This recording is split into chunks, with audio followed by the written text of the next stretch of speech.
Bang, bang. What's happening? I just never know what you're going to say. What's going on, y'all? I think I learned to just wait and see what you're going to say first. You got more swag than me anyway, man. But anyway, what's up, everybody? Welcome back. We got another Hope class. This is Family Matters, Part 2. We're going to jump deep into the weeds. And we're going to have a little bit of, just the holidays are coming up. And I was going to be spending time with our family, whether you celebrate the holidays or not. Shout out to my Jewish people, Josh. But anyway, so a lot of us are going to spend a lot of time with our family members. And because of that, it's time to really understand or drive home the importance of family. In addition, after we get through this process, I'm going to show you, I'm using this family as we go through this family process. I'm teaching you some deep, complex principles that you've always had access to, but a lot of us haven't made the connection. Anything you want to say before we get started? Rocking and roll. Okay, I just got one quick heuristics. Just one quick, I just like to drop these little heuristics because I know that these little heuristics will help us show up to spaces in our own thoughts. One of the things I discovered in my aging is that when you hold on to old, outdated thoughts, when it's time to solve problems, you have outdated solutions. And so it's important to kind of always update your heuristics, your thoughts, because especially in business, it's about fast-paced decision-making. And that's where heuristics really stand strong, is in your fast pace. And here's a simple one. And the more you play with this, it's going to disrupt a lot of your thinking. One, the past is never as good as you thought it was. The past is never as good as you thought it was. The present is really popping, but you're missing it. And the future is way better than you can imagine. We don't talk like that, do we? But if you watch human history, that has been the case. Especially if you start to read a lot of our local history books about just even American journey from 60s, 70s, 80s, 90s, and you realize how many changes have happened. It's insane. Remember a time before cell phones, right? You might have been 3, whatever. You might be youngster. He's younger than I am, so I can tease him on that one. But think about how much cell phones have changed. I had my cell phone in my hand today. I had a camera. I had a radio system or a cassette player, right? That's what we would call back in the days. I had a digital assistant. I had access to, I had coupons, shopping material. These are things that we just, literally we did not have. I had mapping and directions. When you just sit there and realize how much you have today, because what's shifting in this and on this platform that we live in is expectations are changing. Many of us are richer than our parents, but our expectations are richer also. That's facts. So a lot of times you think, oh, I don't have. No, you have so much. You just expect more. Huh? Something interesting. When you think about that, those are things you have to manage when you're running your company, because if you don't manage expectations will have you spin yourself to the point that you become broke. You got to manage expectations. Even your personal life. If you manage expectations, your life will get simpler and you'll have more money. But if you don't manage those expectations, I gotta have is the most powerful words you'll hear for the rest of your life. I gotta have. You gotta have. And then you mess around talking about, I gotta get somebody to help me declutter my house. There's a lot of black people. I mean, there's a lot of poor people, not black people. There's a lot of poor people who need decluttering assistance, but they tell you they broke as hell. It's crazy, right? Anyway, you ready to jump into this? We're gonna start with let's go to the next slide. By the way, I love that picture, Sydney. I want these images to really celebrate black families. And if you guys are at home or you can see this online, even the picture that's behind these words, it's just beautiful seeing black people and families. I don't know about you guys. Maybe y'all fancy, but I grew up in a world where black families was a luxury, and so we want to get back to the point that we can make black families as a whole norm, because that's part of the trauma of crack, and that's one of the things that we committed to in this class was we're going to address the impact of slavery, Jim Crow, and the crack era, and one of crack amplified the destruction of families. And I would assume that fentanyl is also playing a role, and the modern day cocaine is playing a role today. So, anyway, let's jump into where we left off. This first part we're gonna start off a little heavy, and then we're gonna move towards solutions. So I'm gonna start with a little bit of weight that way, and we're gonna go through this first section. Then we're gonna go back to the questions and stuff like that. So, ready, Shakina? Yes. All right, let's roll. Impacts of growing up without a healthy family structure. Next slide. So these are the impacts of when you don't have a healthy family structure. These are some of the impacts. Okay, so let me say this real quick. A lot of times with families, we think about what did we do right? Do we ever think about the voids we leave? And the problem with voids is that those voids are filled by other things. So when those voids are not filled through a healthy family structure, other things will fill those voids. Those things that fill those voids are not working in the interest of your family, it's working in the interest of the market or other individual selfish needs. So as we get into the fact that when you don't have a strong family, there's not only, I don't want us to get into like punitive thinking, like I was right, wrong, good or bad. First of all, many of us didn't even know this stuff existed because we're victims of damaged families. So damaged family behavior is normalized because it was passed down to us as a standard. So this is not about self-condemnation or self-shaming. This is really, the goal of this class is for us to move forward with the solutions. So, and it's never too late to have the solutions. I don't care if your kids are 24, 25, you've been a single parent this whole time.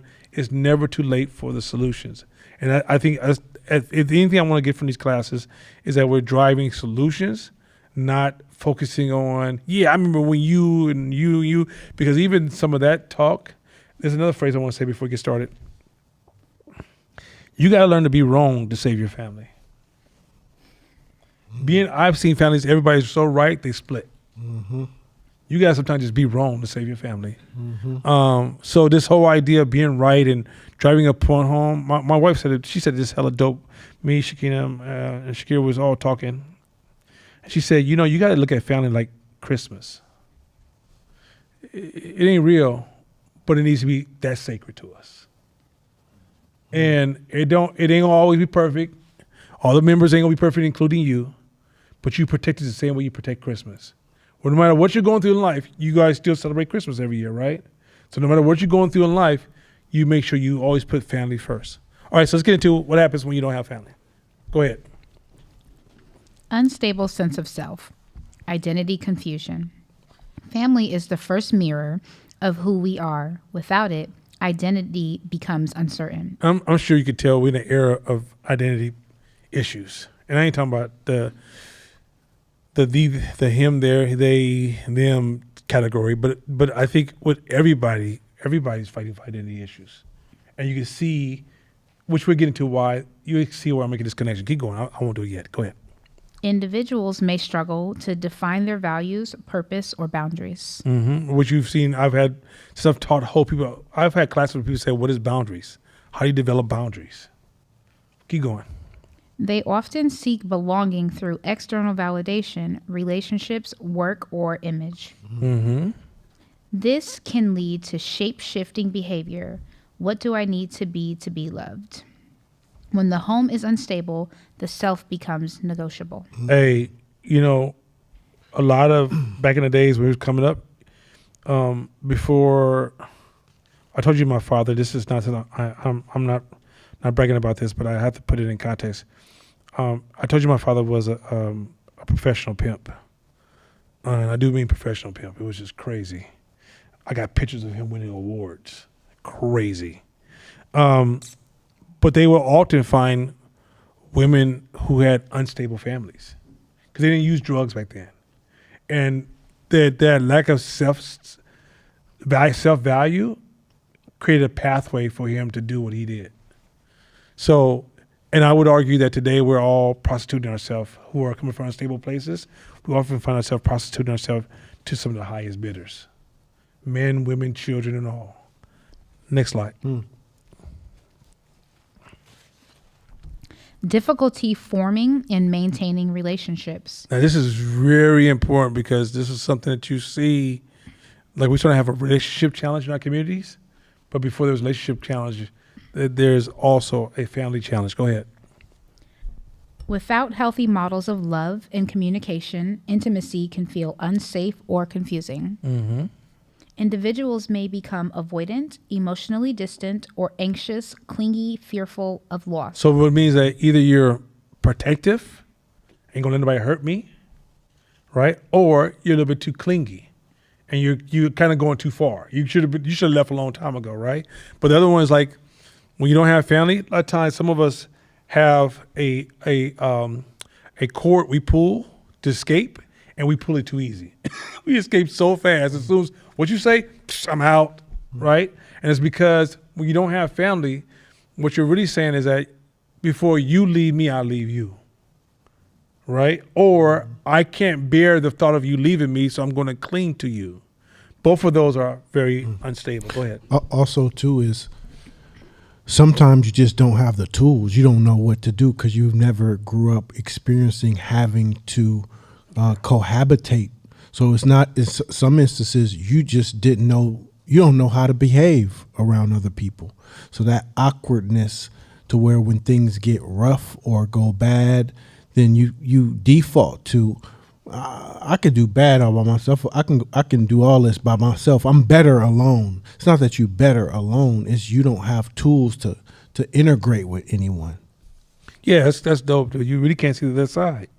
You don't really know. Okay, like, you know, when you read history and you read about when people went through, like they went through this war and they went through this and they went through that, you don't realize that when the war was happening, they didn't know when it was going to end. We get the privilege of saying, oh, it ended on this day, but when you're in the middle of that war, you didn't know it was going to end. Well, when you're in a relationship and a crisis happens, if you never saw the other side of the outcome of those crises, your brain doesn't have hope. It just lets fear kick in, and you know what? I'm done because I don't know where this is going to go. And then you can even start to project making up a story of this means you're going to do this, or this is what I'm not going to have. I tell you another thing I used to do back in the days that was tied to this is I used to have crazy standards of who I was dating. But those standards was really me trying to protect myself. They were like unrealistic, unreasonable standards. Like she had to be this. Like if there was a female Jesus, she'd be like, I can't even date you, bro. Like just I left no room for real human beings, right? But it was really me trying to protect myself because I didn't know how to exist in that space with somebody. So I just made up my own rules. And when I made up my own rules, they weren't grounded because I didn't have nothing to look at and say, oh, you know, this is what mother and dad went through to make it this far. And it wasn't always about happily live ever after or romance stories. It was some real shit that was up and down and back and forth. And certain days, you know, you're like, man, I don't know if they're going to make it. And then next week you come in the house and they hugged up and watching a movie together. You're like, this is crazy. But you don't have that as a reference point. So let's keep going. Trust issues become common, expecting betrayal or rejection as the norm. Boundaries may swing between too rigid, I don't need anymore, and too porous, I'll accept anything to be loved. Shit. That one's deep. Trust issues, definitely trust issues. When you expect betrayal, more than likely betrayal is going to happen. You know, matter of fact, what's the call about that? Is when you expect betrayal, you almost produce betrayal. That's it. You literally, like whatever you expect to happen to you, you'll manifest it. So if you expect somebody gonna leave you, you accept the relationship to be left, right? It's you don't realize that you become the actor of your nightmare. That's crazy. It is. That's crazy. Next slide.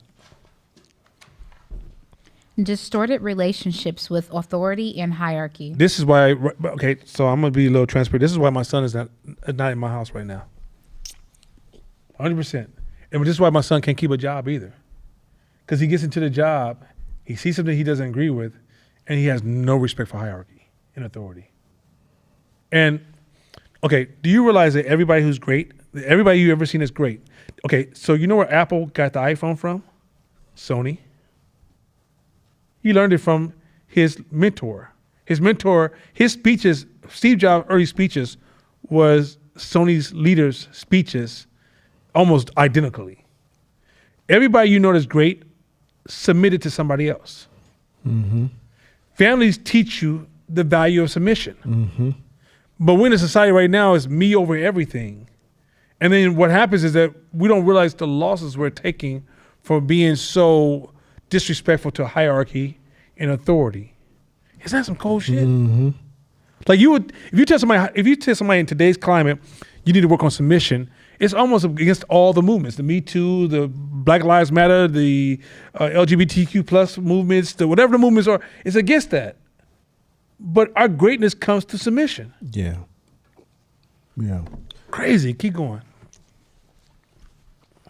If family leadership was absent or abusive. Keyword is absent and abusive. So you could be there, but they're abusive. Abusive could be it could be abusive behavior. It could also be not two parents who work all the time and don't have time to spend with the kids. That's also abusive. Let's keep going.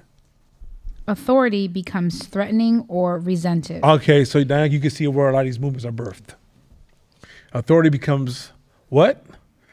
Threatening or resented. Now you see the rich people, the this people, the this people. I don't like people trying to tell me what to do. It's that this is characteristics of broken families spilling into the streets. Go ahead. Mm-hmm. They may struggle to respect structure, rebelling against it, or submitting too easily. So yeah, if I have to submit, you're gonna have to do this. Otherwise, I don't submit. Mm-hmm. Right? But the problem with that is that that's where your wisdom comes from. A young person not submitting is a walking fool. How do you get through Stanford and not submit? Is it possible? Can you get out of Harvard without submitting? So what makes you think that, like, where do you not submit and excel? In every sport, every famous athlete you could ever think of, they got there through submission. Mm-hmm. I can't think of anybody I can say, okay, this person, you could get there's always a one-off for somebody, gets somewhere from breaking the rules. But the problem with the breaking the rules is that it feels like a win until it's not. He literally feels like a win until it's not. The reality is that all of us who've achieved greatness have a story of submission that precedes it, as opposed to this submission thing is a bad thing. And then what happens is that we're projecting this story on everything. So for example, I can submit to you until you tell me something I don't want to hear. Now my submission bug kicks in. Like, I don't even know why I listen to you. Plus, you ain't all that. The person you submit to doesn't need to be perfect. They just need to be in front of you so you can gain knowledge and skill to grow. But what happens, you'll pick them apart as they offend you, because at the end of the day, you're not submitting. You're trying to purify the process because you have a problem with submission. Mm-hmm. That's cold. Keep going. This can show up in workplaces, schools, and even spiritual or romantic relationships. Oh, in every place. Yeah, go ahead. Some unconsciously repeat the dysfunction, either trying to control others or avoiding responsibility. Mm-hmm. When leadership in the home fails, leadership in life becomes distorted. So a lot of you guys are like struggling with like leading teams, growing people, are trying to be great leaders. Leadership is taught in the household. Now, it doesn't mean you can't learn it after. But if we want to, like, as we're taking our journey to learn leadership, the way you start to create compounding impact on generations to come is through family structure. And that's why in family structures, there's a head of the households. There's certain leaders. There's certain ways you speak to certain people. When you get to the point that the children can talk to the seniors with the same tone they talk to their peers, we have a breakdown in the system. Yeah, also it's breaking the cycle and the psychology around I don't need no man or I don't need no. Now, single parent households is a thing. If you grew up in one or you're in one or you're part of one, it is what it is. But having the understanding that the purest form of the dynamic is having two people in a household that can raise children and form this yin and yang energy that can create what's needed for kids to grow up healthy. That's the norm. So what we typically tend to jump on is whatever situation we in, we over glamorize it. So if now I'm a single parent, then I'm saying, yeah, we don't need women. We don't need no women. Then you start perpetuating that to our kids. We got this, y'all. We don't need no women. Now, there's a level of confidence that's needed in order to get through stuff, but there's also an understanding that I have to offset what's happening so that I can give my child the best opportunity to be successful. We might actually going to jump into that. So I'll go to the next slide. But we actually going to jump into that in details. And matter of fact, he's the one who encouraged me to do it. Because he's like, yo, go ahead, do that. Yeah. Man talk. That's how we do it. Anyway, go ahead. From what you were saying, Court, I just had this thing. So Gabby's a sophomore, and we're like getting ready to tour colleges and everything, and she wants to be a doctor and stuff. And so we're sitting down with a friend that went to Berkeley, is like really well off, and the over glamorizing the current situation. We had like this really raw, vulnerable conversation because I was like, yo, I moved out at 16. I had you at 19, worked 2 jobs, built a company, and everything that I did was from like survival and wanting to create a future for my daughter. And in that process, I had to tell myself whatever story I needed to in order to provide for her. And then I'm sitting here in this college workshop with her, and they're going over really basic things. As an entrepreneur, I'm thinking like, yeah, we got this, and grit and consistency and working on hard stuff and da-da-da. And then I'm going through like really basic things that most 2-parent households, family structures would teach your kids. And I was like, wow, I got so many blind spots. And and so at the end of it, it was really cool because they're like, so what'd you guys think about the workshop? And I was like, yo, that was a gift. Thank you. As a parent, you just showed me how many blind spots that I have for my kid because I didn't have anybody paving the road or showing me these things. And so it was like, it felt like, thank God for hope, for having the ability to open my eyes and see that there's opportunities all around to expand our awareness and our blind spots. But then also too, just like being in a space where I'm like, this was for her, but there was a gift in it for me too. Because like working on these family classes and personal development, like you really are taught to just survive. Right. And you don't know what you don't know. So it was hecka funny because I was in the college workshop thinking about Hope class, thinking like, man, if we could just approach things in a, well, I didn't have it, like if we could just throw that away and be like, okay, you didn't have it, but if you know better, then try to do better instead of like rooting down in the opposing thought of like, I turned out fine. I'm like, really? Yeah, yo, that's a big one too. The I turned out fine. I was thinking about what you were saying, like when I was married for 18 years, and at the end of my marriage, I'm like, we shouldn't do this for the boys. Like, let's just stay for our kids. She was like, they'll be fine. And I'm like, you grew up with 2 parents. They still together. They've been together for 40 years. You don't know the blind spots you missing. You don't know you don't know the damage. She's like, yeah, but you had all these adversities against you, and I said, don't look at me. And why would you play the probability game on them? But the thing is, you literally don't know. You literally have a belief, and you literally don't know. And because this isn't taught, and this isn't spoken on, and it's glamorized like single parent household. Once it becomes in our culture, we'll make some shit popular. You know what I'm saying? Like, we good at that. Like, if you a crackhead, like the right crackhead could get other people to smoke crack too. Damn. Because they'll make a rhyme and they'll say it with some swag, and next thing you know, it feels appealing. And that's what they've done a lot of times with single parent households. Next slide. Yeah, go ahead. Emotional dysregulation. This is important. This is so important. Go ahead. Without emotional modeling, individuals often suppress or overexpress feelings. So so I want to say, as we get into this emotional stuff, a lot of stuff I teach in this class is battling damaged families. Like I can make this class totally different and be more strategical, more tactical, more system thinking, and deal with those complexities. But part of teaching a class to my community is recognizing the hidden demon in the room, which is damaged family structure, and it's creating these behaviors that are so widespread. Now, here's the problem: when a whole bunch of damaged people from damaged families sit with each other, the damage feels normal. You don't even know it's damage. You think this is what everybody's doing. This is what it is. But then you look at other people like, well, why they got it? We don't. Then it's easy to fall into walls because of some super conspiracy, hidden society. I'm not saying those things don't somewhat exist at certain levels, but it's over leveraged because we don't know this invisible damage we're learning to get comfortable with. So what I'm trying to say is, you guys are not bad actors, nor are we, right? I'm part of the same, this ecosystem I'm talking about, I'm part of the same one. But until it's visible, to Shakina's point, you don't even know something to work on because it doesn't even exist in your brain. You can't even see it in comparisons. Like until your brain hits a certain level, you could be in a room where the opposite is happening and your brain just will almost see it as noise. It just doesn't even register any of it.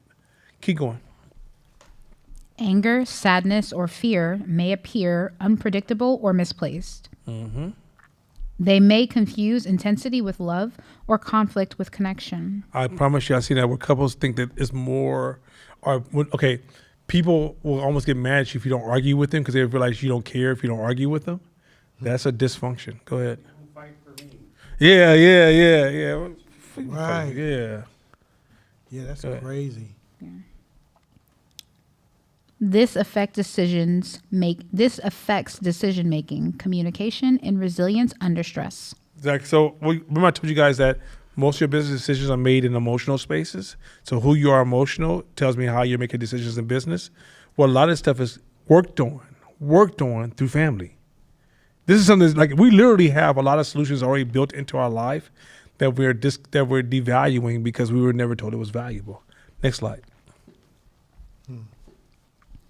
Low self-worth and shame. So you remember when I first started this class, I said the number one problem I have in this class, the number one problem I see black people suffering from is not feeling like they're good enough. That's the number one. In every class I ever taught, it's almost like second thing that comes out of people's mouth when they finally get a chance to talk to me one-on-one. Their value is on trial. And so a lot of us this is also was lost because of our broken families. Let's jump into it. Let's go. A lack of affirmation in childhood often leads to chronic self-doubt. So lack of affirmation, that's also a little bit of slavery and Jim Crow. Because we, also in this country, we didn't value kids like that. So affirmation for kids, it's especially when a mother's like dealing with stress or our parents dealing with a lot of stress and they're under duress and they're dealing with scarcity, that often falls by the wayside. Affirmation really falls by the wayside. Like with my daughter, I don't see her ever being at any event without a family member in the room there to share that event with her, right? That's an affirmation that she has. But when you look at her school, all the kids are performing at that level. That's a standard. When I was coming up, your parents showed up. It was like, what? What you doing here? Oh shit, my mama's here today. That's how rare it was. And the reality is that we need to have part of self-worth starts early on how we're engaging. Is everything okay with that? Yeah, look here. Oh, by the way, shout out to I just hold a second. Let's have a moment of silence for Coach Beam. Anybody knows him from Oakland. Almost most male from Oakland knows him because you run across him one way or another. He's a man's man. He served our community. He served many communities, but he really served black community. I'll give him his shout out. That man was actually in servitude, and he was a man's man. And he got killed by somebody who was suffering from mental health. But let's just take a second of silence for him. Absolutely. Okay, Shakira, go ahead. Proceed. They internalize rejection or neglect as something must be wrong with me.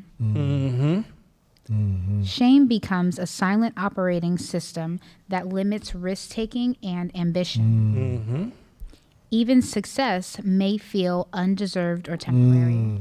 So even when you're making money and things are going, you can't believe you're making money and things are going right for you because you have a lack of sense of self. And this is impacted. We can control this in our children. Y'all want to see a confident? Let our two daughters show up. You'll be like, these kids look too confident, right? Because the way we put time in, but we have the privilege of having that possibility. But it's so important that the family pour. So I went to this really powerful family I was hanging out with during the holidays. And one of the daughters was having a performance. And the family was treating her performance as if your son is Dave Chappelle and he's performing on TV tomorrow. Like the way the family was so engaged and discussing it. And I'm thinking, like, I didn't have none of this. I didn't have, like, strong families. Oh, so I tell you, Maggette, what's the basketball player? Something Maggette. Was it Corey Maggette. Corey Maggette got in a fight with Kenya Martin. And when he got in a fight with Kenya Martin, the league had suspended him for 5 games. He went to the locker room, and he already knew he had 5-game suspension coming, and that was $250,000 at the time. So he was hotter than fish grease. So he's on the way to the locker room, and his phone rings. And when the phone rings, he sees his grandfather. So he says, yeah. And his grandfather says, well, Corey, you know you're a Maggette, right? He said, yeah. So he says, so when you're out there fighting, you represent our family. He said, yeah. He said, so put your clothes on, walk over to the other locker room, and go apologize to that man for hitting him. Now, just think about that. Family was so strong. A normal man would not have the emotional power, nor could his girlfriend probably couldn't have called him like, you should apologize. Man, if that, he did woo, woo, woo, woo, woo, right? But when family's strong, it had the power to tell that man, go over there and apologize to that other man. He said he got up, went over there. Kenya Martin like, I don't want to talk to that. He said, okay. And he said, I didn't even want to do it. I'm over there. I'm down there sweat. I don't want to talk to that man. But that was family. So you don't realize how much impact family has on the psyche of our next generation. And mind you, part of us developing a strong family starts with developing yourself first. Don't just say, I'm gonna work on my family, and you ain't got no plan on working on yourself. Don't do that. First start with self and then evolve the family. But family empowers a level of confidence, strength. When my daughter won her STEM, so they did a STEM science program where all the schools sent some of their top kids or high performing kids who want to be scientists to this program. So my daughter went, and you're not supposed to join till you're 7. She was 6. So I was already like, wait a minute, how did she get in? My wife was like, well, they didn't ask me, so I didn't say nothing. Right? I said, okay, yeah, you from East Oakland. So she gets in, and she's going to the program, and my daughter's really into it. She's 6, so her brain is still coming online with what is reality. All of a sudden I hear, your daughter in Savannah just won $300, first place in a science contest. Wait a minute, what happened? Well, come to find out, they all had a similar goal scientifically to get to, but what they measured them by was their level of confidence and how confident they were when they stood in front of people to present their experiment. My daughter, had no problem, right? No problem. But if you look at the way, if you're around, she can attest to this, the way we pour into her, it's her level of confidence, her level to walk into a place and own it and control it and talk. That's family power. Like me and her mother could die at any time. That's why we're trying to build an extended. She's part of an extended family that says, "Hey, we're not here. This person and this person." It's a reinforcement, right? Because family is not about perfectly 2 parents. You could be a single parent, but you didn't put other people in your children's life to give them that other balance.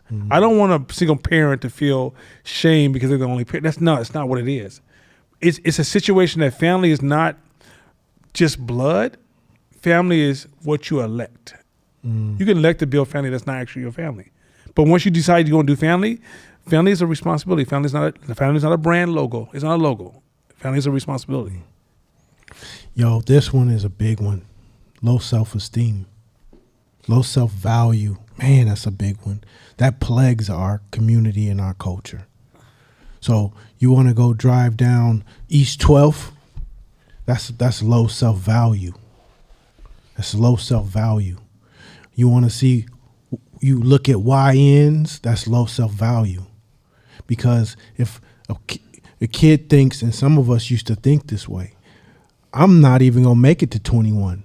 So why am I planning for the future? Why am I behaving? Why am I doing the right thing? I'm not gonna make the 21. It's low self-worth, low self-value.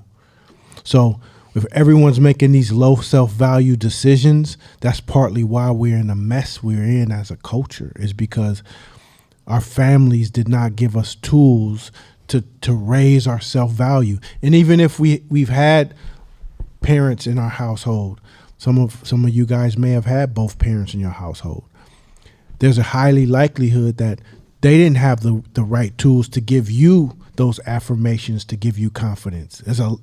So if you was just to be seen and not heard, or you ain't shit, or be quiet, or cause I told you, or getting a whooping for every time you breathe wrong, apply to me. all that shit, All those. yeah.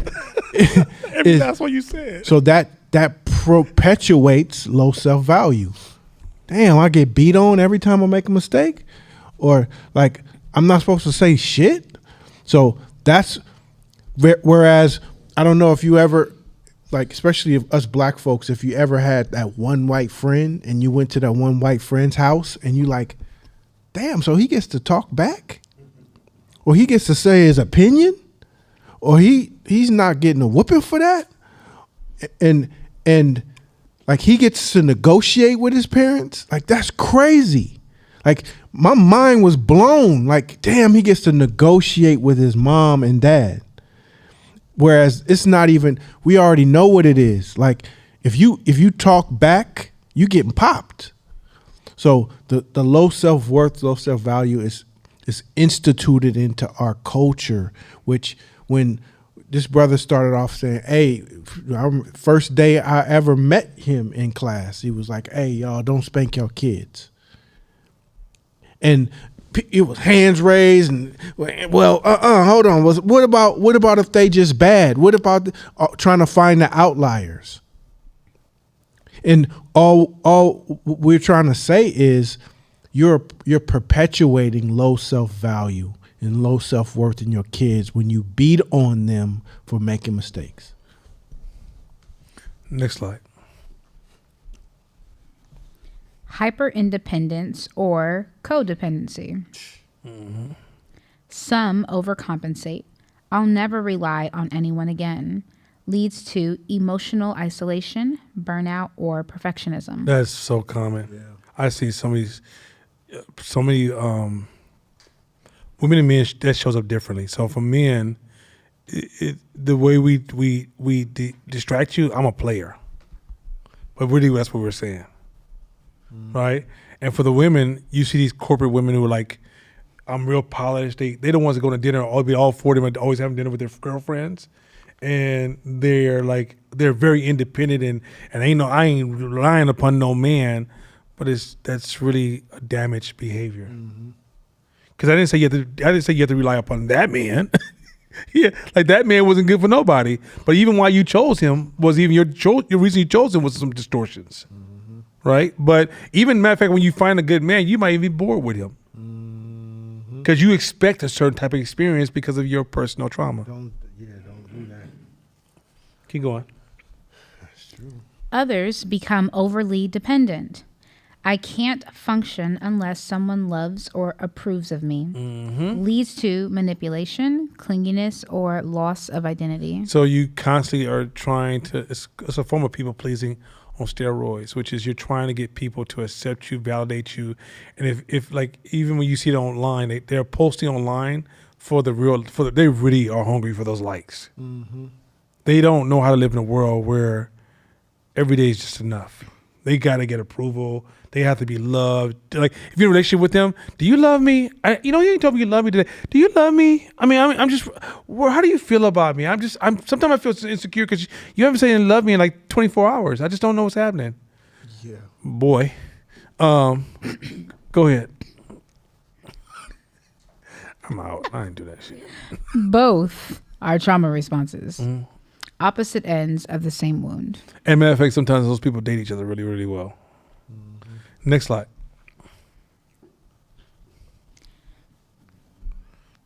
It's okay, Skinny. You can read it. Fear of vulnerability. Growing up without emotional safety teaches that openness leads to pain. Vulnerability feels dangerous, so they armor up humor, intellect, busyness, control. Wait, it says humor, intellect, busyness, or control. But they armor up, or can you say build multiple layers of defense, become martial art experts, and kill everybody? But go ahead.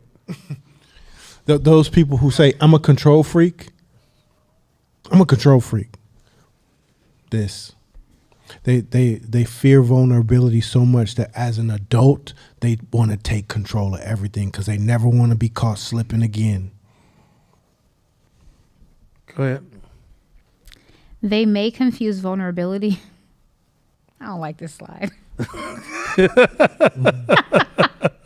They may confuse vulnerability with weakness, blocking intimacy and growth. Matter of fact, blocking intimacy is crazy. But look, it's one of the things that with vulnerability is that you can almost see that as a popular cultural movement happening right now. Like, okay, dysfunction knows how to find dysfunction. What happens when you super accelerate that with this thing called the internet? So then it's like everybody's talking about this. It's a whole bunch of dysfunction meeting and having a conversation. You don't need no man. You don't need no woman. This is what's wrong with men. This is what's wrong with you. Got to be independent. If a man want to be with me, he has to. That's damaged family people talking to damaged family people. Crazy. And the problem with this is that this is not the stuff when you want to build a family, this don't work. A whole bunch of non-vulnerable people in a family means the family is going to splinter. If you take these things we've been mentioning, these are things that break families apart. If people double down on these areas, they can't stay together. It's really, these things lead to narcissistic, it's about me and protect me at all costs. Where family is not it's hard for them to family. What is that? I almost heard something in the background. What do you mean family? So family is a surrender of self, something greater than self, for self to evolve to a greater level. But too many of us are so into self that we will never evolve because you would never be great. What's the famous phrase? It says, not my will, but thy will be done. Not my will, but thy will be done. That phrase in itself is submission to something greater than self. And many of us are walking around making ourselves gods to ourselves. And so because we do that, we'd never see the God within ourselves because we shrunken ourselves. You're not good enough to find the God in yourself. When you start something bigger than yourself, you find the God within yourself. Can I ask a question? Go ahead. Okay, so I'm definitely one of these people. This slide is about me. Amen. And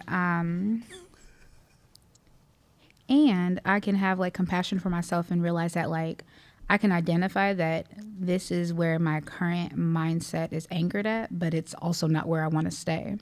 And my struggle with, I've had many opportunities in recent times to work through my struggles with vulnerability and have conversations with different people. And I definitely perceive it as a weakness, even though I know that that may not be accurate, but it's like my raw trigger. It feels weak.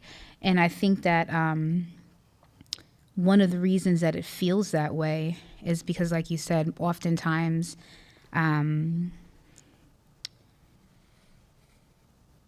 trauma attracts trauma. So if I put myself in a vulnerable space, then I feel like, oh, I'm exposing my weak parts. I'm letting down my armor so that I can have this honest conversation. And now you know all my flaws, blind spots, and weaknesses. And if you attack me, like I'm now susceptible to actually being hurt. And I feel like in the past, I've oftentimes, before I developed like a really progressive idea of like moving forward and being flexible, and like you can't control the past or the future, but just trying to be present.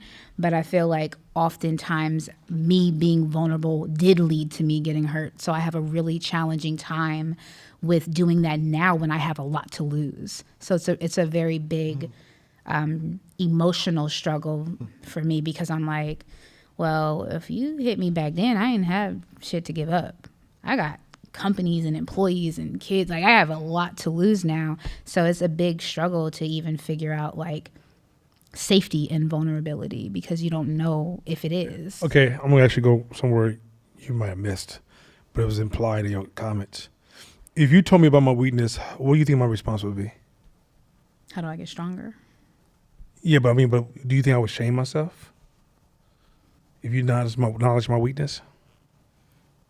Depends on your belief in yourself. You know me, though. You think I would shame? I mean, you know. Okay. But that's important. Now, mind you, a lot of my strength, who I am, my first 11 years, I was raised by my great-grandmother, and she was, and my great-grandmother, my uncle, my auntie, my 3 uncles and my auntie are all in the same house. Poor as we want to be, but self-affirmation, I got affirmed so well by my great-grandmother, right? By the time I hit 11, she gave me back to my mom, and I thought my mom was a friend of the family. And then I was like, why did I go stay with this lady? She ain't my mama. And that's when I went through all the whoopings and the shut up, kids be seen, not be heard. And I was talking back, and I got whooped every day. I was like, well, that's the cost of me. I'm going to get whooped every day because I ain't going to stop talking, right? But that was because I had a sense of value, and you going to tell me, just do this. But I did have respect for rules and structure and infrastructure, because I was raised with my great-grandmother. That was part of the infrastructure I was raised. So over time, I was able to, I always had a different sense of self. It was weird. I always had this thing like, if something get done or somebody won't move the room or somebody needs a lead, give it to me. I take it. I like that shit. Okay. Let me get back to the point. So as I talk about this, so I want to make sure that folks kind of stay with me as if you're trying to read the patterns of our conversation. You mentioned in that conversation your shaming and embarrassment about being imperfect. So you said, if I become vulnerable and I share my imperfections, you may turn it and use it against me. You know why you can't use it against me? I don't give a fuck. You may even know me. I don't give a fuck. I always tell people, if you really want to know more about me, are you bold enough to ask? Because I may tell you some shit, make you be like, clutch all your pearls. Right? Mm-hmm. But the reality is that I don't give a fuck. I accept myself from top to bottom. I love everything about myself. Right? Even my flaws, I accept that a human being is not meant to be perfect. Right? And you're going to have some flaws, get used to them. That means you don't have the power to turn back on me. So I can be vulnerable because I realize, so I'm saying your lack of vulnerability is a lack of self-acceptance. That is showing up as vulnerability that you're projecting on the person that's in front of you, and you're victimizing people in front of you. But if you have self-acceptance, you'll say my strengths and my weaknesses. Doesn't mean that you're not working on your weaknesses, but it can't be turned against you, or you can't be hurt. If somebody came back to me and say, Nana used to do this, and this, I'm like, you motherfucking right. Right? Why I'm on my way to the Atlanta strip club. Y'all know me. That's my line. Right? But the reality is that because I'm so confident in myself, then I can be totally wide. I can move in this world. I'm not looking over. Also, the only reason you have to look over your shoulders is because the way you move. But I don't move in a way that makes me have to live on my shoulders. I mean, now, you got mental health people. You got to always watch out for them crazy motherfuckers. But outside of that shit, right? What I'm suggesting is that this ain't about the people. This is about your acceptance. That changes your relationship to the people. And all that stuff that you're using, if you play the long game on that lack of vulnerability, I think it says something about isolation in the earlier one. We're not thinking about us getting older. Keep clipping that. Like, it's okay to prune the tree every once in a while to make the tree grow, but over prune that tree. You'll fuck around and just have a fucking stick sticking out the ground. I mean, that you by yourself. Mm-hmm. And so what I'm saying is that if you're playing the long game, we all don't stay pretty. I was fine as hell one time. I just tell that for the camera. I just had to do that shit. Yes, hey, it's time for a commercial. Not time. But anyway, but what is this? But the thing is that we're all going to age, and beauty is a gift of youth. It goes away as you get older. Mobility is going to change. Resources going to change. Black swans will happen. Family is the shock system that allows us to drive that path. But when you get to a point, you start doing this shit right here, that's going to turn into a wall you're going to hit and die. And so it's just one of those things that vulnerability issue is not about these people. It's about you really care about your imperfections being outed. Like, and then that means that you're also dealing with perfectionism, because there's a lack of self-acceptance, because deep down inside, somewhere with your relationship with your family, you don't feel like, you don't want a child, when a couple breaks up, the first thing a lot of children will say is, what did I do to cause my parents to leave? What greater things could I have done that kept them in the house? So this child goes on trying to perfect himself to be accepted. So a lot of times the breakdown of family is us telling ourselves, what could I have done? What is wrong with me? Why? And so then now you go through life talking about, well, I got to be perfect because I need to be accepted. I need to be valued. And if somebody sees my imperfections, that's enough for them to let me go like my family let me go. It's powerful shit. Powerful shit. Another thing is this: the trade-off for control and fear of vulnerability is stagnation. So if you want to choose to stay where you are, then stay in control. Don't be vulnerable. Don't show your weaknesses. Don't put yourself out there. Don't be uncomfortable, because those are the things that actually help you grow. So if you want to grow, you have to space out between what you're good at and what you're not good at. And there's an opening there of vulnerability that is open for feedback loops and critiques and improvement. And that comes with this. We saying the same shit. We used to say, man, y'all playing it too cool. Y'all too cool around this motherfucker. Y'all so cool, it's like y'all got $50 million in the bank. But like, if you broke, like, play like you playing for your last meal. Then dive like there's a difference between a player who dives on the ground for the ball and dives in the stands and that's vulnerability. That's right. But people play too cool. The ball fall on the ground. They don't want to get on the ground. They want to get dirty.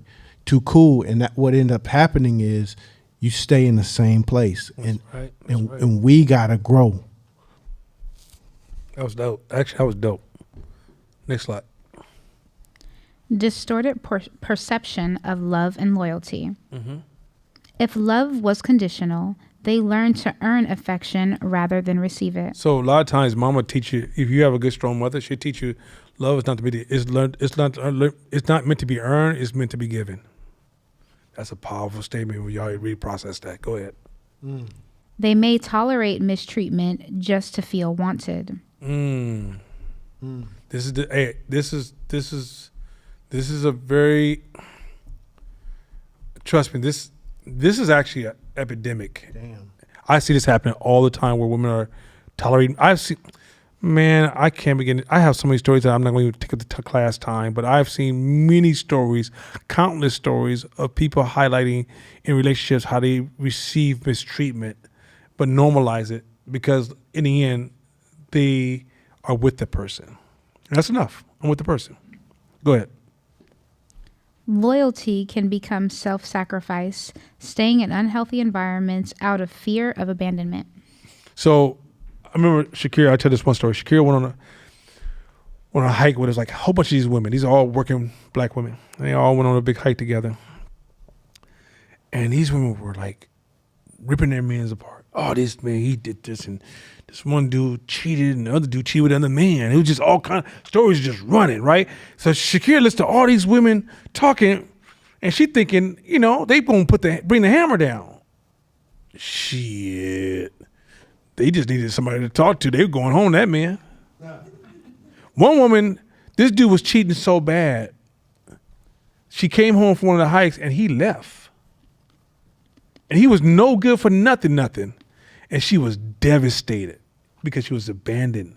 It wasn't even about the abandonment. She thinks it's about him, but her fear of abandonment was greater than the relationship, and yet she disguised, like a press secretary, she disguised a relationship with her abandonment as being the same thing when they were two different things. Come on, man. Y'all know the game. You're like, I can't begin to tell you, like, this is a cold game. Matter of fact, if you want to stop your daughters from being pimped, I'm gonna give y'all some straight hard game. If you want to stop your daughters from being pimped, man, put some family structure around them now. Yeah. This is huge. This one, the sort of like loyalty. Loyalty is part of our culture. Like that's a high value in Black culture. Like not snitching, right? Running with your crew, your gang. Like we're loyalty is embedded in us.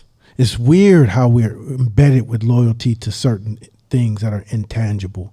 Like we claim Oakland like Oakland is our father, and even within Oakland, we claim the street that we lived on.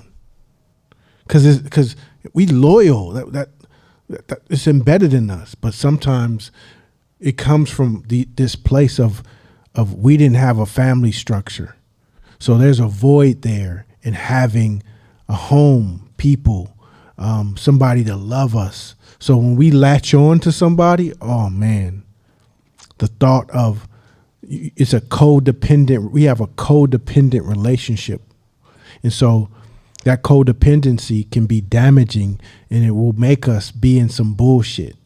We'll stay in some bullshit over the alternative of wanting to find happiness or peace, or we just stay in some bullshit.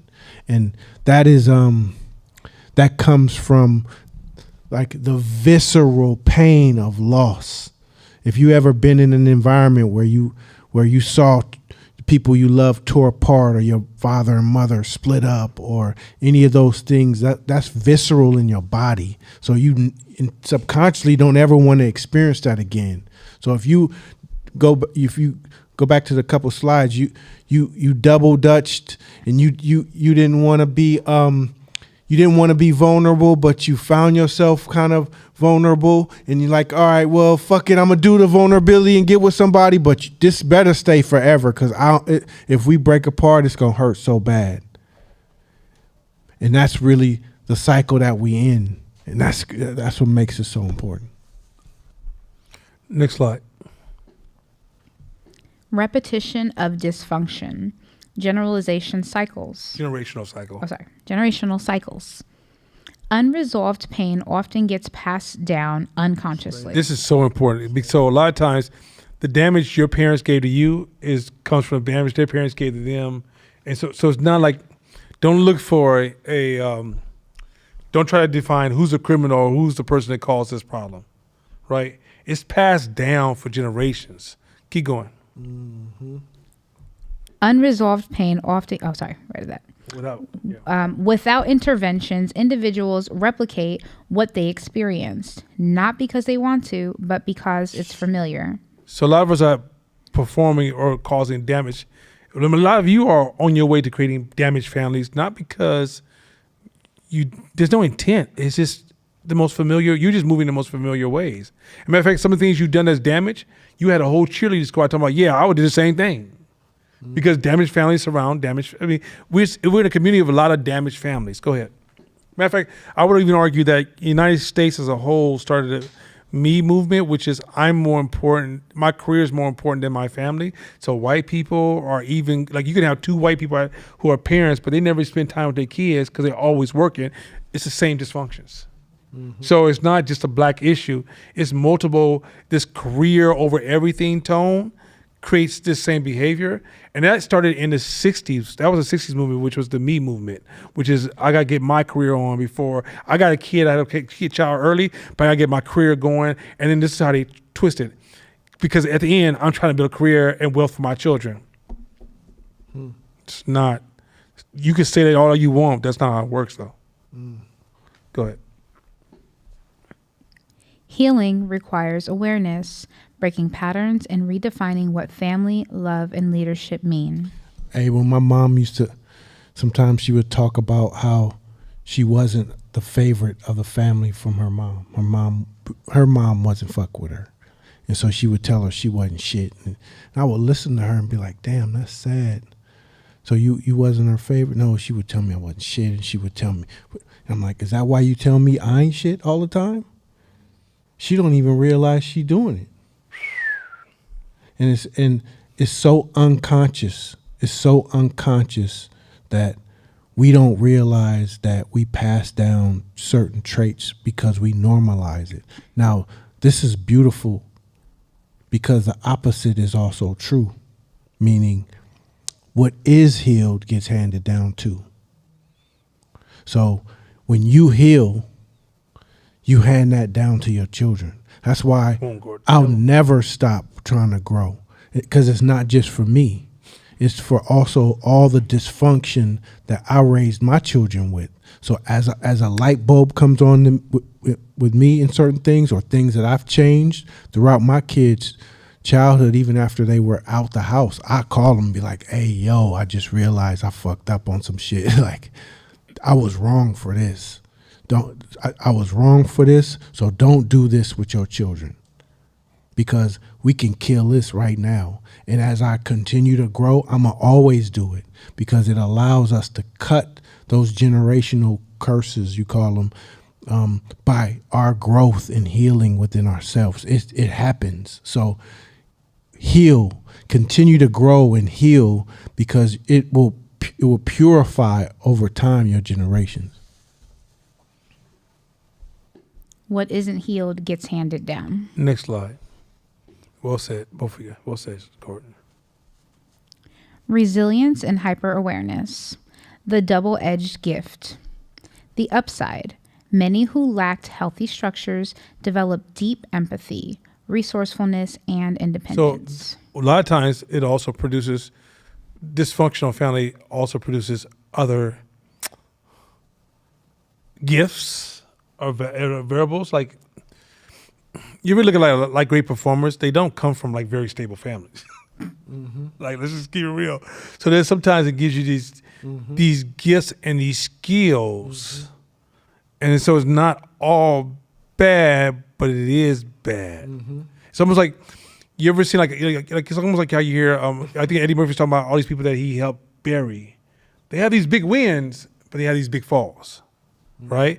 And so that's the other side of it. Is like, it's hard to scale. Can you get somewhere? Yeah.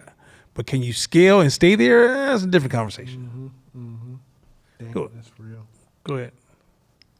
They learn how to read emotional environments quickly. Survival intelligence. So so they read in the emotional world, but it's really for survival purpose. Meaning that when things were in danger, they had to be able to read people. So now they're in business. They're like, I can read everybody in this room. This just is transparent to me. But the problem is that they don't realize it came from a survival space, not a strategical growth. Intent is more defensive than offensive. Go ahead. But without balance, this sensitivity becomes exhaustion. Always scanning for danger instead of peace. So on point. Always scanning for danger instead of peace. You don't even know how to sit with peace. You don't even expect peace. You could be in a peaceful moment and be looking around like, so what's going to go wrong? I know something's going to go wrong. Yep. I know it. As opposed to just knowing how to like seek out peace and know how to sit with peace and build a long-term relationship with peace. Do you? That. I'm sorry. Go ahead. I was just gonna say, do you think that that's why a lot of people that become entrepreneurs are always busy, because they're like waiting for the other shoe to drop, so they have to like. I think that's a correlation. I think the entrepreneurs often can use busy as a handicap, right, to avoid the pressure, pains, and discomforts of relationships. And so I can say busy. So because busy people don't have good relationships. Name a busy person that have great relationships. Because relationships require time. How the fuck you develop a great relationship? You ain't got no time for that person. So busy is a way to avoid the responsibilities that go along with relationship, the hardships, the work. Relationships are work. You can't make relationships about this. Like, it kills me. Like, when people date, I think most dating conversations is short-sighted. He brought me flowers and was very romantic, and he kissed and we had great lovemaking. I'm trying to, in case there's kids listening, right? I say lovemaking. Y'all know what I would say. But anyway, lovemaking, right? But Bang, bang, bang, bang, bang. there's always somebody in the room. But real great relationships is endurance power. Yeah. How can we endure ups and downs? How do we navigate challenges? How do we deal with day-to-day responsibilities? How do we parent kids? How do we build infrastructure? How do we build boundaries? How do we build hierarchy? How do we build rituals and traditions? How do we build communication? Like nobody, if we looked at that list and dated, it's a different type of person we would choose. But instead, you look at another list that gives you that upfront pleasure, but the work that comes after that has only whispers of that. When really what makes a relationship is how well you work together to like navigate this life, which is crazy that's not really, like that's really, really, if you want to entertain people, try to entertain them with that part. They'd be like, turn that TV off, right? But if you say, but he was cute, he was tall, dark and handsome, oh, turn that on, right? That doesn't speak to survival of the relationship. So when you're in a dysfunctional space, you'll find that you're disconnecting from those things that make relationship work.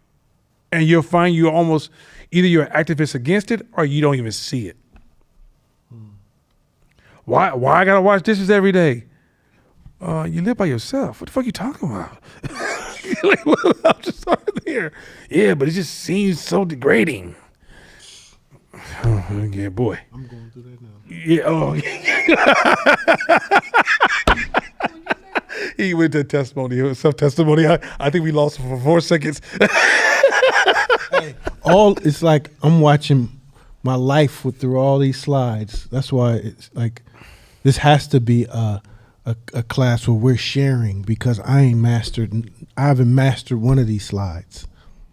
And that's just how it is. When you grow up with so much dysfunction and you're doing the work, you still ain't done. You ain't never done. That's why this is important. Books are important.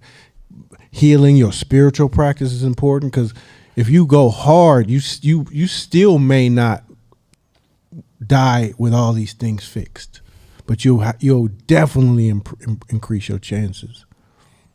Next slide. The healing path forward. To rebuild what was missing, individuals often need therapeutic guidance or mentorship, safe models of structure and trust, chosen family, friends and mentors who become stabilizing figures. So stabilizing people that can be in your life that are considered family, that they're not made from. Family is not just blood, but they also got to be stable. Like, oh, that's my family. Will Smith is my family because I love him. No, that's not what I'm talking about. You can't make Will Smith your family. You don't even know this man. He's not stable in your life. But there's somebody that's like, let's say there's a family friend that comes over all the time, and if you call them, you guys are working on stuff, and you go over their house and help them out, and you're supporting them. All of a sudden, they become family. Like, my daughter really thinks Court's her uncle. If you told her Court wasn't her uncle, she would look at you like, like, what did Mama say about him? like, well, we don't necessarily have the same mama. Are y'all the same daddy? No, okay, it's a long story. Right. But in her mind, that's family is something you can actually manifest, right? And so I have, Shakina's my family. Shabisha's my sister. Anybody know Shabisha? Shabisha's at the house. Shabisha would take her shoes off, go up to the upstairs room and go to sleep and tell us about it later. That's just, it is what it is. But these are people that over time, I'm like, okay, you're family. And I built this family structure to the point that my kids also know to go to them at certain stages, at certain points of life. They're touch points, right? And those touch points are designed to reinforce a group of values, ideas, and systems. We're normalizing this path forward. Right? And don't mind you, we also have some dysfunctional family members because it's about diversity. Family is not about everybody you want to be there. Mm-hmm. You don't get to create a pure family. Mm-hmm. Like, even if you have Court is my brother, but let's say one of his sons needs some help, and I don't agree with his son. That's still my nephew. I still got work to do. I don't get to be like, well, I don't agree with the shit you be doing. Like, no, that's It's the cost of family. You don't get to regulate that. Gabby's my daughter. I don't give a shit. She can piss me off to the highest of festivity, but I'm riding with her. Right? You don't get to agree and disagree. It's not that kind of a situation. Go ahead. Self-parenting. This is important. Learning to give oneself the validation, safety, and discipline once absent. Spiritual grounding. Reconnecting to meaning and belonging beyond the past. So you got to think about, okay, watch this. I'm going to show you something. The more you step back and get more macro, meta, further back, you start seeing the loss of how damaging it is not to have family. So let's say Fern's my other sister. So let's say Fern, right now, by the way, Fern actually looks like somehow I think somebody was cheating. But anyway, point is this.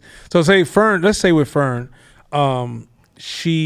me and her get into a beef, right? Speaking of dysfunction, Yeah, we come from that world, right? You're like, you mean my uncle is my daddy, and that's uncle is Fern's daddy? Right. Wait a minute. But anyway, let's say, so me and Fern are growing up as siblings, but let's say we split. Remember this, when the family split, history is lost. When the family split, history is lost. But let me add to that.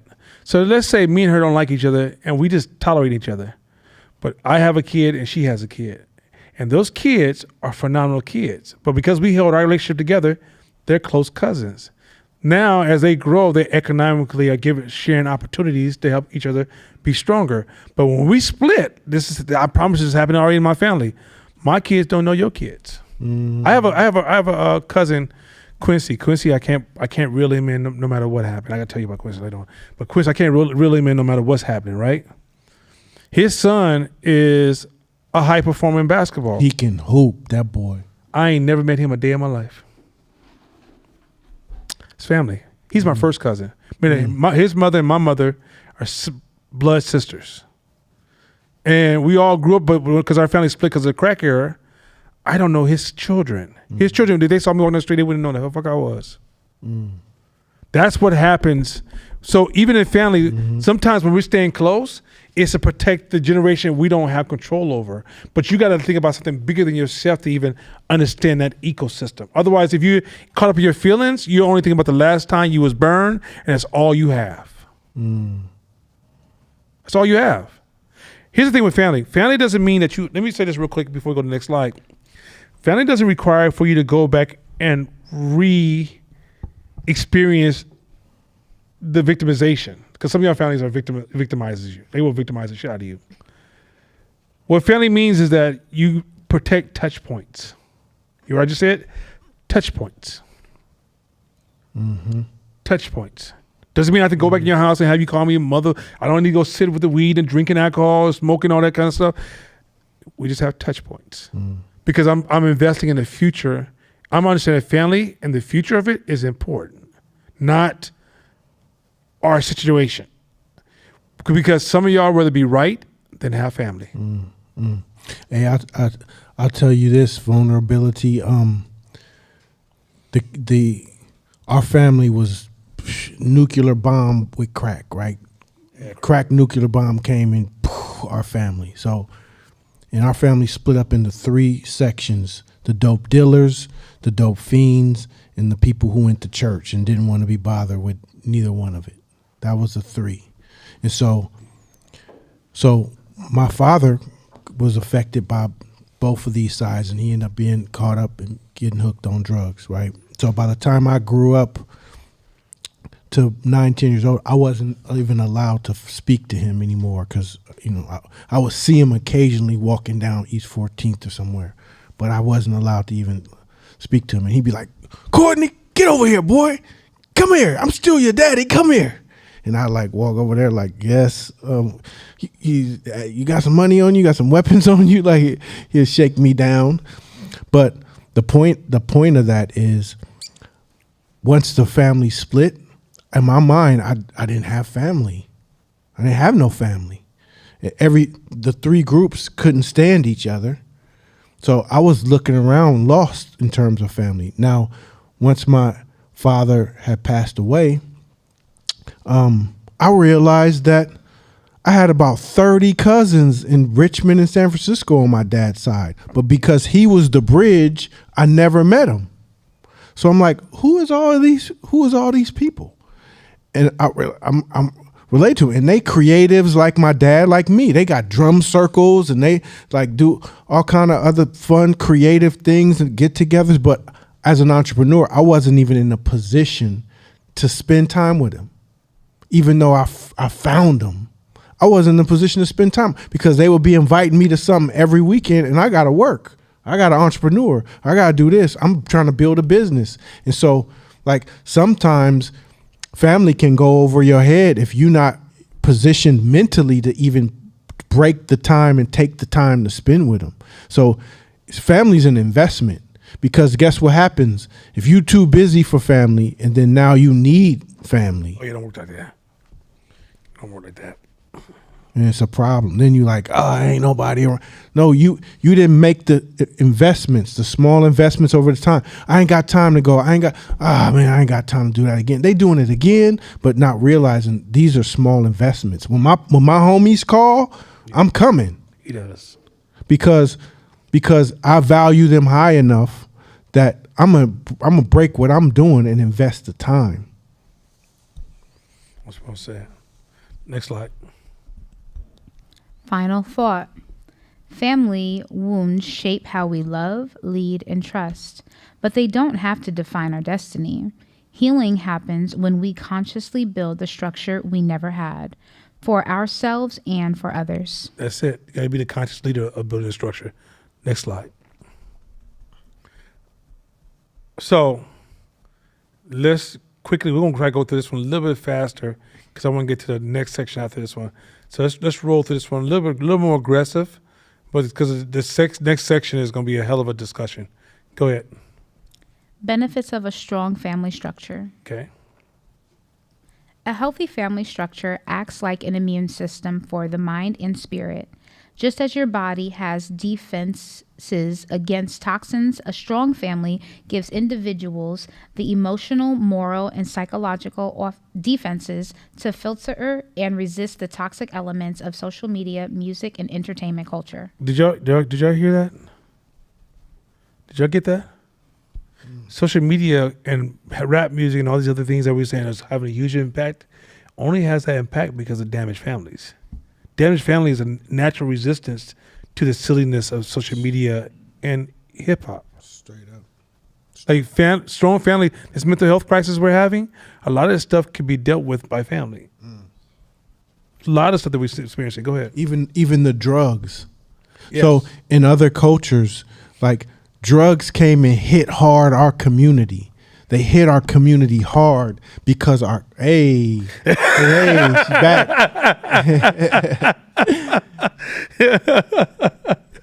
Hey, we get round two. Yes. Yeah, look here. I want to give me a tattoo. It should be your tattoo right here. But drugs affected us. All other cultures was doing heavy, hard drugs too. But why was it recreational for them and deeply emotional for us where it devastated us? Is because our family structure was broken. Theirs wasn't. And that's a huge distinction. Huge difference. Next slide. Was that next slide? Go back. Yeah. Yeah, there you go. You missed one. Yeah. Family as the original value system. Before society, before school, before screens, the family is where values are formed. Mm-hmm. A healthy family gives you a moral compass. What's real, what's right, what's worth your attention. Mm-hmm. When media pushes false identities, a solid family structure helps you say, that's not who I am. So okay, this is something I've heard all my life. Because I didn't have family, Tupac was my father. Because I didn't have family, this woman on TV the Cosby taught me about family. But when you have strong family, you can watch whatever show you want to watch, and you say, that's not me. Right. That was entertaining, but that ain't how I get down. But the reason a lot of our kids are so adaptable, or adapt so quickly to current pop cultural trends, pop cultural trends, these are pop cultural trends, is because you lack the substance to resist the trends. That's real. That's one of them voids. You left a void in your child because you don't have family. And so now you be like every shoe style, clothing style. I went to my daughter's school and I was watching the kids come out, right? And I was watching the junior, because junior high is when status game kicks in real strong, 7th, 8th grade, right? You should have seen the clothes them kids had on. Them clothes said, I don't give a shit about clothes. These kids are about to be the future Stanford graduates, doctors, everything. Clothes wasn't that kind of thing. Go to a public school and watch those kids that come out the class school from, right? And I'm not saying like, and I'm talking about in Oakland, because Oakland we have a crisis around family, because a lot of when families become stronger, watch the budget of schools go way the fuck down.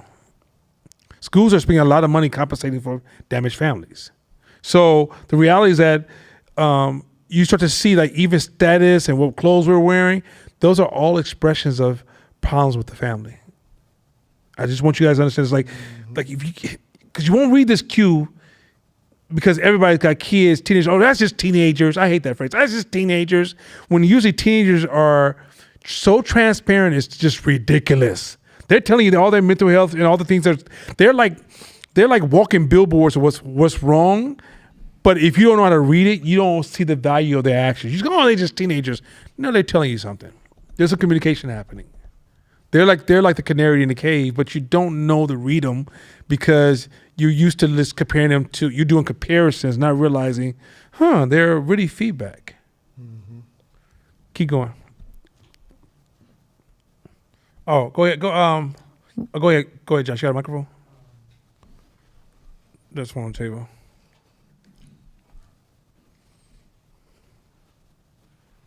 Do you think our modern society rewards the victim mentality to stay in these dysfunctional systems because it provides people with a sense of self and belonging in a world that's large? That's a correlation. That's too hard to say. Go ahead with it. Healthy family gives you. Okay, go ahead. Go back to it for a second. Reading? Yeah. Did we finish that? We didn't We finish have that. two more. Two. Yeah. Without that foundation, people look to the internet or pop culture to define themselves and become easily shaped by trends. Easily shaped by trends. I mean, you don't even have no resistance to whatsoever. And this is, you see grown adults still shaped by trends. How the fuck? Okay, black people. I'm gonna say something really fucked up. If you don't have a certain amount of millions of dollars, why are you wearing all these brands? Mm-hmm. Like, I don't say you're wearing like brands to a certain degree. But when you're wearing like the obvious, glaring, top brands, why? You don't look nice without the brand? Okay, maybe you guys ain't never seen investment. You don't know what investment power feels like? Where you can take your money and make more money? But if you keep buying these brands, I can't share your sensitivity. But once again, when we didn't have strong family, we don't have a strong sense of self, well, maybe if I put this Gucci on, I feel better about myself. And I'm not saying you can't have a Gucci piece or a Louis Vuitton or a Giorgio Armani, right? I'm saying, y'all seen the kind of people that walk around looking like billboards? Like Alam, she's a stylist. She's always looking nice. What brand is she wearing? You can't tell, can you? Because niceness is not a brand. Go ahead. A strong root system keeps you steady in cultural storms. Keep going. Next slide. Critical thinking and media literacy. This is what happens with family when you have strong family structure. Go ahead. Healthy families teach you how to think, not what to think. How to think, not what to think. That's important. Keep going. Parents or elders explain context. This is entertainment, not reality. How many people watch TV and try to talk about it, use TV to talk about real life shit all the time? I'm like, do you realize the distortion of context is crazy? Go ahead. They help children see hidden agendas, fame, algorithms, profit motives. So that's the beginning of learning how to see abstractions. You learn your early introduction to abstractions is through family. Ain't that something? All the shit I'm teaching in class, you see how your family is actually a natural, organic educator? Go ahead. If they're a strong family. Though. A strong family, yes. Yes. By the way, those are things. My great grandmother. A lot of this reminds me of my great grandmother. Go ahead. This creates internal filters so individuals don't absorb messages uncritically. Right. So you don't find yourself going to school tomorrow. You ever see like when a trend comes out the next day, everybody at school imitating that? That's a sign something's going on in the household. As opposed to we discussing it and going, isn't that crazy? Right. But when you go to school, you really think like if you could. Matter of fact, you could see cases where, and it might be a correlation, it could be causation, but you can see situations where kids will come to school and literally become the character they saw last night on TV until the next favorite show comes on. Go ahead, next one. Emotional regulation and self-worth. Okay, wait, go back. Okay, there you go. Josh, you feeling sexy today, huh? Go ahead. You over there just playing with the keyboard. Ooh. You just over there tickling the keyboard. Oh, I'm sorry. Am I messing up? Oh, my God. Go ahead.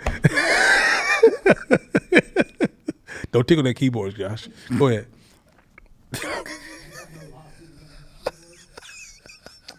That keyboard all sweaty. Go ahead. Social media thrives on comparison, envy, and emotional addiction. Mm-hmm. A loving home teaches you are enough before the likes or followers. Oh. Self-value. Oh, come on now. Come on. I want you to understand this is what you can give to the next generation. Come on, let's go. When someone grows up seen and valued, they're less likely to chase validation. Man, I was working out at the gym, over where we work out at. Sometimes in my time frame, it's a lot of married women in that time frame because it's in the morning, and you can tell a lot have this issue, right? Self-value, self-worth, because they looking for that attention, outfits and the dress and the this and the attention seek. They go hard for it. And so there's one particular woman that, man, she just about her shit. She's just as beautiful as all the other ones, but she's about her shit. She's looking down. She getting there. She getting the weights, get in and out. She don't overly smile to nobody. She just get in and get out. And so one day we were exchanging machines, like, hey, how many more sets you got? One more set. She's like, you can work in, I works in. So I just said, hey, I just want to tell you that I respect you, like just how you move around here. And she caught it. She said, my husband's working hard to provide for me, to make sure that I get to work. I don't have to work. I get to come and just take care of the kids and come to the gym. I super appreciate him. And so I don't necessarily have to have all the big fancy stuff and the fancy clothes. I'm just grateful that my husband is working hard and provides enough for me to be able to work out and take care of the kids by myself. And I was like, that's so much, like, that's such the difference between our culture and the emotional addiction, comparison, and envy, because you just see the rest fighting and competing for attention and outfits and bad talking each other because they want to be the baddest bitch in the gym. Like, and I'm like, y'all married. What y'all tripping for? But the last word on that top one is addiction, because once you get addicted to certain things, it's hard to see anymore. You can't see anymore. And so if your self-value is low and your self-worth is low, then you can't even see it. Next slide. Belonging and identity anchors. A strong family satisfies the core human hunger to be seen and belong. Mm-hmm. It anchors you in a real identity, not an online persona. So that's once again, some of us, when you watch some people behave, online persona, you're the last one to see it if you're the one doing it. You think that you're just doing you, But because most time when people adopt an online persona, it's unconscious. And if you're a friend to them, they're not receiving feedback, you'll watch them going from this version of themselves to this new version of themselves. And it's because they watched some show that identified with that person and then deep down in their brain says, oh, that's where my value sits. And so they start to walk and talk and dress like that person. But if you ever ask them where you get it from, oh, it's just being me. No, it's online persona. Go ahead. When you already feel connected, you're less likely to join the toxic online tribes. Man. All these online tribes, y'all see it, like the men ain't shit, women ain't shit. All these different tribes of different beliefs that people have. Mm-hmm. That's because of lack of self. Mm-hmm. But strong family helps you. It's almost a system that helps you navigate these modern day complexities. And so social media meeting broken families is so toxic. Mm-hmm. It's so toxic. And you're quirky. Like us humans, we're unique in certain ways. We got quirks. And so we may not look like this or that, or our bodies may be shaped different than this or that. And if you get consumed with trying to meet this status quo of what's online, your family allows you to anchor yourself back into reality. Like, no, this is who we are. This is who the Smiths are, or the Johnsons are. That's part of our culture. And so you can feel more confident about who you are instead of, if you don't have family, you're floating and you're trying to find the identity. And that's what makes this so dope and so important. It's like, okay, thank you for drying your hands. Go ahead. Wow. Wow. Clean the keyboard. I'm still sober. Have a good family and support. I'm out. Okay. Balance exposure and accountability. Healthy families set and model boundaries. Okay, so I was talking to a family member today. Yesterday, they were talking about they didn't want to go to a certain family get together because they drinking and smoking. And it's like, I don't feel comfortable. If you have a Thanksgiving event and everybody's drinking and smoking, that's a sign you have a breakdown in the family. A lot of times it's a breakdown for the men, because often men are the ones who drive a lot of the boundaries. A Thanksgiving dinner should be, hey, we're not drinking and smoking because kids are here. Now, if y'all want to drink and smoke, later on, we're going to open up the back room, or you can go around to your cousin's Elsie's house and they're going to be drinking and smoking there later on. But we're going to set a model of a structure and standard. So if you ever come to any of my parties, there's no hard liquor at any of my parties. It definitely ain't no smoking or nothing, right? It's just, matter of fact, there ain't even no cussing at my parties. Because I'm setting a standard that says I want everybody to come in this household and enjoy the value of family. Now, if y'all want to do all that other stuff, I'm not here to judge you, and I know some of y'all get down like that, but go. But we're going to all sit down at this table, we're going to have dinner, we're going to laugh, we're going to tell good old Bill Cosby level jokes. And then when y'all already get into that Richard Pryor shit, it's time to go home. It's just that simple. So that's a sign, part of keeping family strong is boundaries. Those of y'all be like, okay, do me a favor, work on yourself. Go ahead. They encourage creativity, but pair it with moral responsibility. There you go. Come on, boundaries. Let's go. This develops self-control, moderation, and awareness of influence. That's it right there. See that? This is, when you're building family, you got to know there's a time and place for everything. It ain't about being myself and expressing either the problem with that word, myself. When you're about family, family comes first. That means to you, because your greatness comes from family. If you really value yourself, it's like you value your car, but you don't protect the things that keep your car running. Mm-hmm.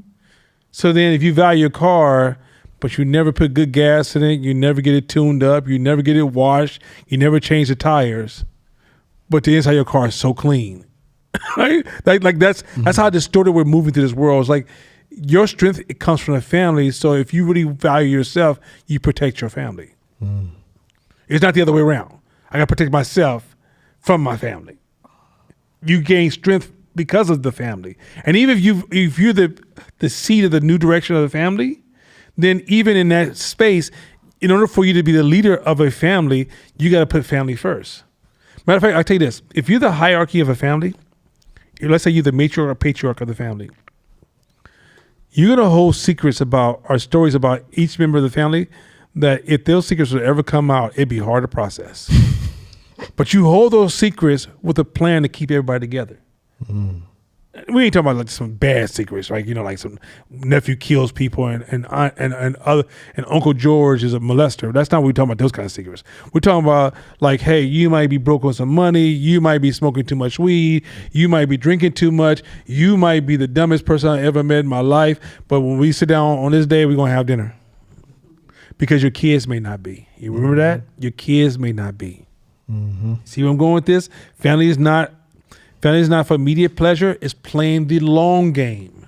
Not the short game, the long game. But that doesn't mean you put yourself in harm's way. You don't go sit in a room full of weed. You don't go let uncle touch you while you eat your meal, right? I'm not no weirdo. That's not what we're suggesting. We're suggesting that, like, once again, smart touch points, but in order for family to work, it also needs structure and boundaries. If there's no structure and boundaries, including you gotta have structure and boundaries. If you have an uncle that's a con artist and he's like, let me hold something. You don't let him hold something because I believe in family, so I gave him $3,000. No, you gave up $3,000 first of all because you didn't give him shit because you know that ain't coming back. And number two, that's not how it works. You got to have boundaries. Next slide. Cultural immunity through shared meaning. Families transmit stories and moral codes that inoculate against shallow media culture. So, by the way, once family splits, you lose this. And when family splits, your kids fall victim to this by default. Because even when I don't want to talk about my family, that means you're not giving them culture. If you're not giving them culture and meaning, then guess what? Something will. Let's go. Music or entertainment that degrades values becomes easier to recognize. So these kids be like, oh, mama, you say, son, that shit sounds bad. You don't get what we going through. You don't understand our music. Yeah, that's because there's a gap. Go ahead. Taste is shaped by depth, beauty, and respect, not just popularity. Let's go. Next slide. Repair and reflection. Family culture becomes an internal algorithm that curates what's worthy of attention. So it tells your generation what we should be focused on. Remember time, attention, money? Remember the importance of attention? Family shapes attention, which also shapes what you become. When I'm around healthy, wealthy families, they know smarter than anybody in this room. They're just as diverse as everybody in this room. But their attention game is locked in. And that family locked in attention ensures that kids that are coming from these wombs and coming from these bodies are actually going to levels that we didn't even reach. This is important. Keep going. When exposed to unhealthy influences, a healthy family provides space to process it. That debriefing turns toxic exposure into learning. They can look at toxic stuff and go, that's something I can learn from. As opposed to, that's something that's impacting who I am. Next slide. When family structure is weak or absent, the individual often turns to media as surrogate family. Y'all heard that a That was thousand us. times in the black community. That was me. I don't know anybody that grew up poor with a broken family that didn't make that comment at some point. Go ahead. Influencers as role models, songs as therapy, online friends as community. Okay, so that's the online addiction. So one of my son's addiction, because my son was raised in some broken, damaged spaces. He's my stepson, so let me be very clear. It wasn't like the old daddy wasn't running the streets. By the way, women, if you have a great stepdad in the game, he would never be a dad to a child until you bless that relationship. That's the lesson. If you don't bless that relationship and continue to bless the relationship with the baby daddy, then the dad in the household just is an enforcer. He's not seen as a dad, meaning that the child will almost disconnect from lessons they can get from that child, from that father figure. But anyway, my son addiction, here it is right here. I'm talking about hours on hours on hours on hours and hours on hours and hours and hours. And guess what? They're getting a lot of his sayings and beliefs and ideas. He's using it as a download for culture because guess what he didn't get from his father and mother was culture. Now you say, well, how does his mother and father? So watch this. I'm gonna show y'all something. I'm gonna share a story. Shakir parents broke away from their parents. Cut them off. I'm done. Go with the family. They literally walked away from their whole family. Mother walked away from the whole family. Father walked away from the whole family. They got together. So the whole time they together building their kids, good parents, building their kids. But the back end of that undercurrent, low current story was, if you don't like them, cut them off. So as soon as their kids got older, as soon as Shakir mom's kids get older, clip, they all cut. They all broke.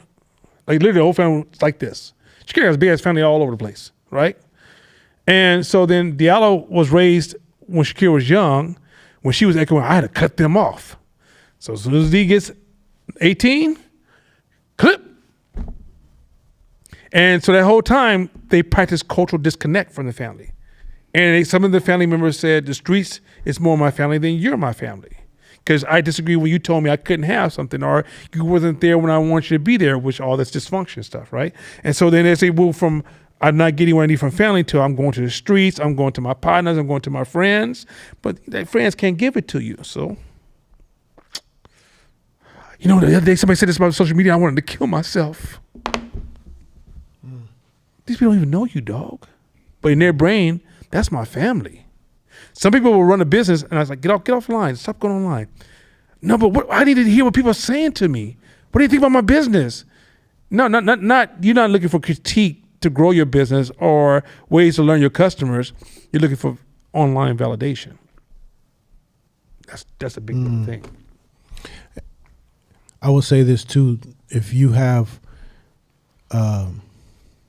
baby mamas or baby daddies, and you holding firm, I can't stand my baby mama, and you beefing constantly with your baby mama, but you value your child. You beefing constantly with your kid's father, but you value highly your child, then you're putting yourself first and not being the true leader you're supposed to be in terms of putting your child first. So your child's growth and maturation is way more important than anything else at this moment. So they're highly in tune with both their parents. So if they know that you can't stand each other and you talking bad about them in front of that child, and they talking bad about you in front of that child, all that's leading is weakening the structure of that child. So you have to bypass your own feelings about whatever that person to work together, because guess what? Whether you fucking hate them or not, or ain't fucking with them or not, they still part of your family for the next 18 years or more. Right. So you got to find a way to curate an environment for your child so that they don't feel the weakening of the structure. Got to. So if I tell people all the time when they talk to me about their baby mama, how much they can't stand, I said, man, stop tripping. Like figure out a way to work with her. You don't gotta fall in love with her again, or you don't gotta be best friends, but figure out a way to be cordial enough to where your child feels that, oh, both of my parents are working together for me. Because if not, it's gonna make it more challenging for that child. Go ahead. Boundaries. By the way, real quick, that was dope. 1, 2, you like the hood therapist? Stop tripping. Anyway, go ahead. Would that be the best therapist ever? You like, y'all been going through this? Yeah, stop tripping. Anyway, go ahead. I love it. Boundaries dissolve. Identity becomes performative. The algorithm becomes the parent, rewarding behavior that gains attention, not integrity. The result is emotional instability, addictive behavior, and moral drift. There you go. Good. Next slide. In short, A healthy family teaches how to filter life, not just live it. It creates emotional grounding, value orientation, and critical awareness. With that foundation, social media and entertainment can become tools for inspiration rather than sources of distortion. That's big. I don't think you understand how big that is. You ever heard that story about the two fish? It says, how's the water? And the fish is like, what is water? Right? When you go on social media, you keep engaging, it's changing the water around you. So even though you think you're making control of your own life, you don't have control of your own life, because if you don't have a strong sense of who you are and where you're going and why you're here, you will start to shape how you move through this world, because this invisible thing is trying to shape you, because you don't have that. You have to fill that void so you can engage the diversity and the oversaturation of information of the world. Next slide. Now, this is the one. I did because you told me to. You told me, you don't remember you told me, but you told me, like, man, put that on there, man. What you be scared for? That's my therapist. Anyway, question to y'all before we get started. Not a question, but Go ahead. the tunnel closes at 10 tonight. Huh? The tunnel closes at 10 tonight. Okay. Just heads up. Okay. Yeah, sure. Question. Horrible timing, but it's okay.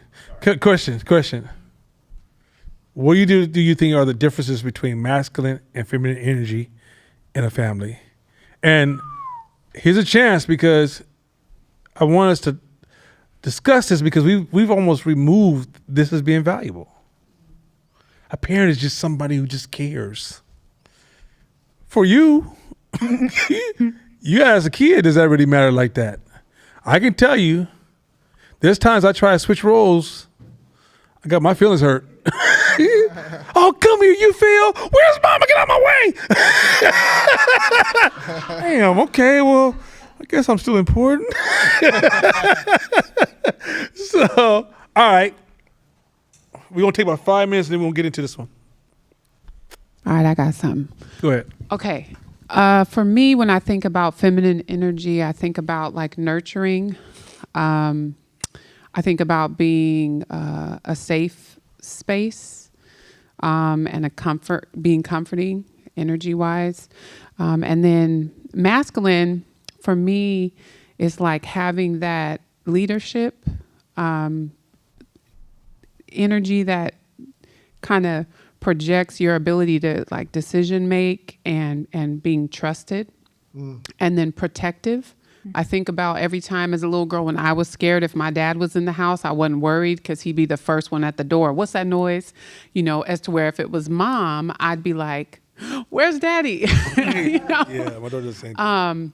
But yeah, so for me, it's like having that leadership and that like the assurance of knowing who you are, like being that man, right? Not being like sometimes I'm feminine and sometimes I'm not. I need you, at least for me, I'm gonna speak for me. I need you to be that man, right? And me, I'm gonna own my feminine energy because that's where my power is, right? I don't need to wear the pants. I don't need to be like, I'm bossing up on you. No, I actually, again, just speaking for me, want to be able to have somebody that can lead. And I want to be beside that person and be what I call a helpmate, right? Which is kind of biblical for me, but somebody that supports and builds with, not tries to outbuild or, you know what I'm saying, override that other person's role. Now, real quick, before you pass it out, you pass Shabisha.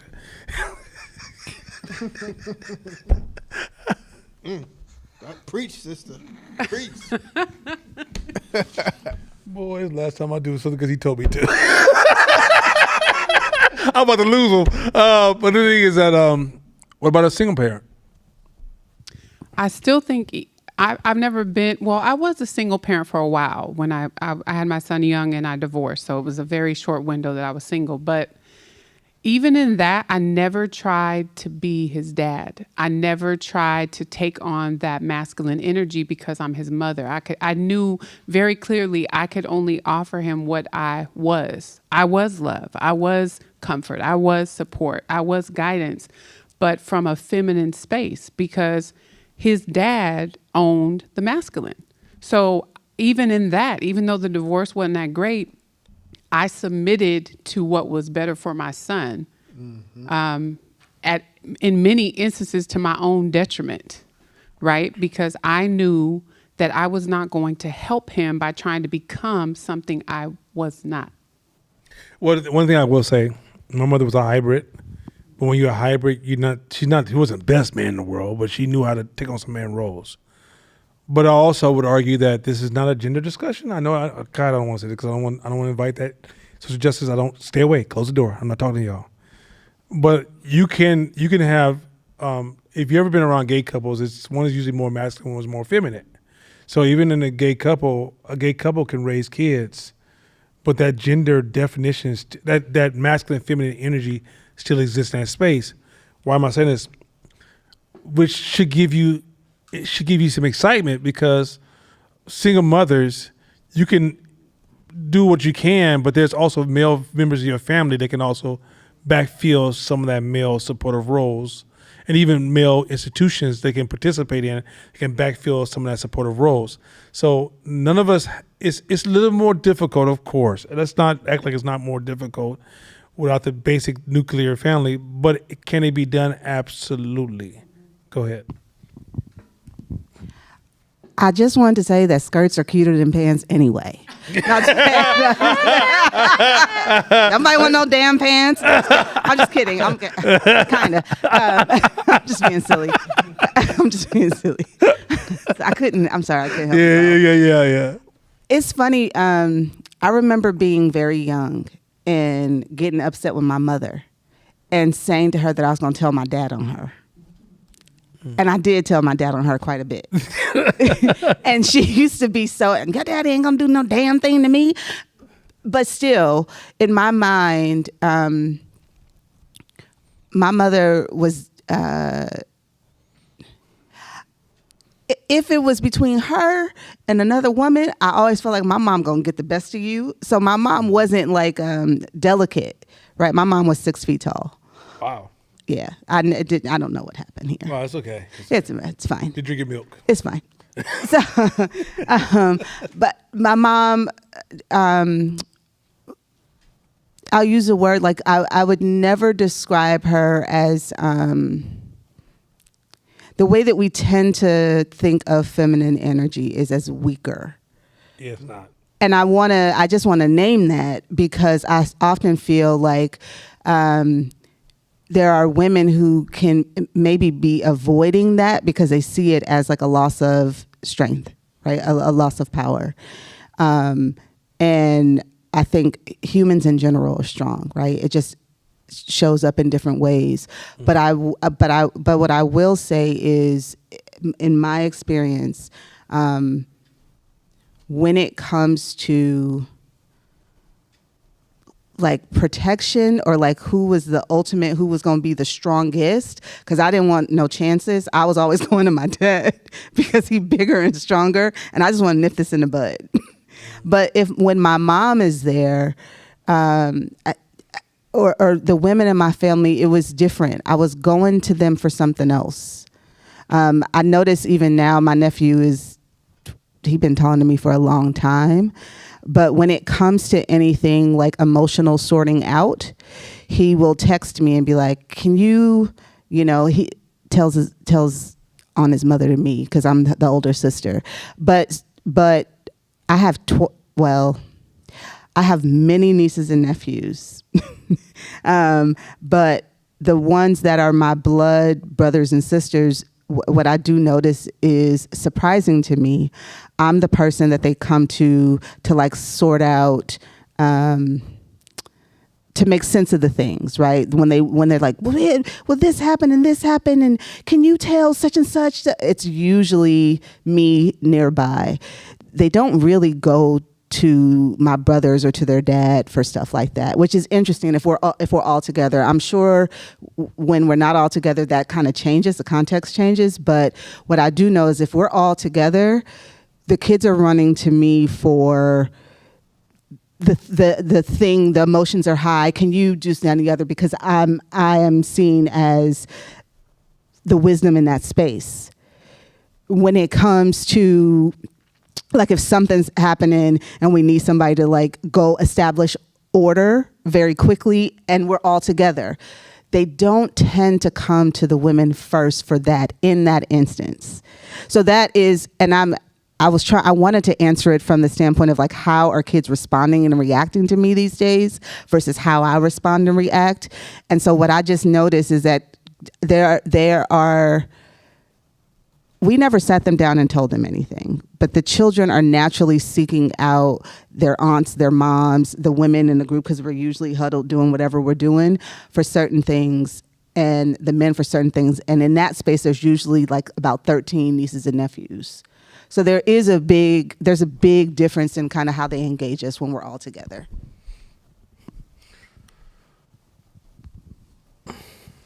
Okay, we can jump. Okay, got one more, then we jump into. Check. Yeah, I would say that it's structure for more of the masculine and more like intuition or connection, empathy, things like that for the feminine. And it's not, as you said, it's not male or female based, especially in today's time with what we call gentle parenting. It embraces a more feminine approach, which is understanding, connection, empathy, what's wrong, let's talk about it, those type of things. And not to say that's right or wrong, but just saying that It has its place. it has a place, yes. That's something that was not always present. It was more clearly defined, and now it's becoming more blended, especially with a lot more women that are, as mentioned, wanting to be the independent, wearing the pants, or checking the situation. A lot of those roles are blended, but they're not necessarily roles. They're just ways you show up, because even in myself, I understand having a daughter, how to approach a situation isn't always just a structured approach. It's sometimes you got to take a gentle approach, but typically the masculine is more forward thinking, structure. This is how we're going to do it. Let's plan it out type of thing. And the feminine is like, well, what do you feel? Or, how does that feel to you type of thing, and just seeking more understanding in that aspect. So within the family structure, I think that both are necessary, even if it comes from one person, but they're necessary for the reasons of, one, you have to be forward thinking to solve certain problems, and then two, you have to be present to embrace and feel certain problems. So that's also a distinction, is forward thinking and presence, how I would define it. So let me say this real quick. There's a few comments online as well. Okay, go ahead and read the comments online. I'm going to do it. Tavita said, differences the way that the family is nurtured. Discipline, routines are masculine. And then Curtis said, masculine energy is anchored by responsibility. Feminine energy is anchored by guidance and nurturing strength. So let me say this real quick. By the way, it's great. These are great analysis, especially. Thank you online. Online was fire. I think Shabisha said something that I want to kind of like circle or use a highlighter on. Femininity in this country suffers from value distortion. A lot of people think that being a woman is not good enough, when a woman is a superpower. The word is yin and yang. We're yin and yang. When there's no superior. The people who talk that superior, okay.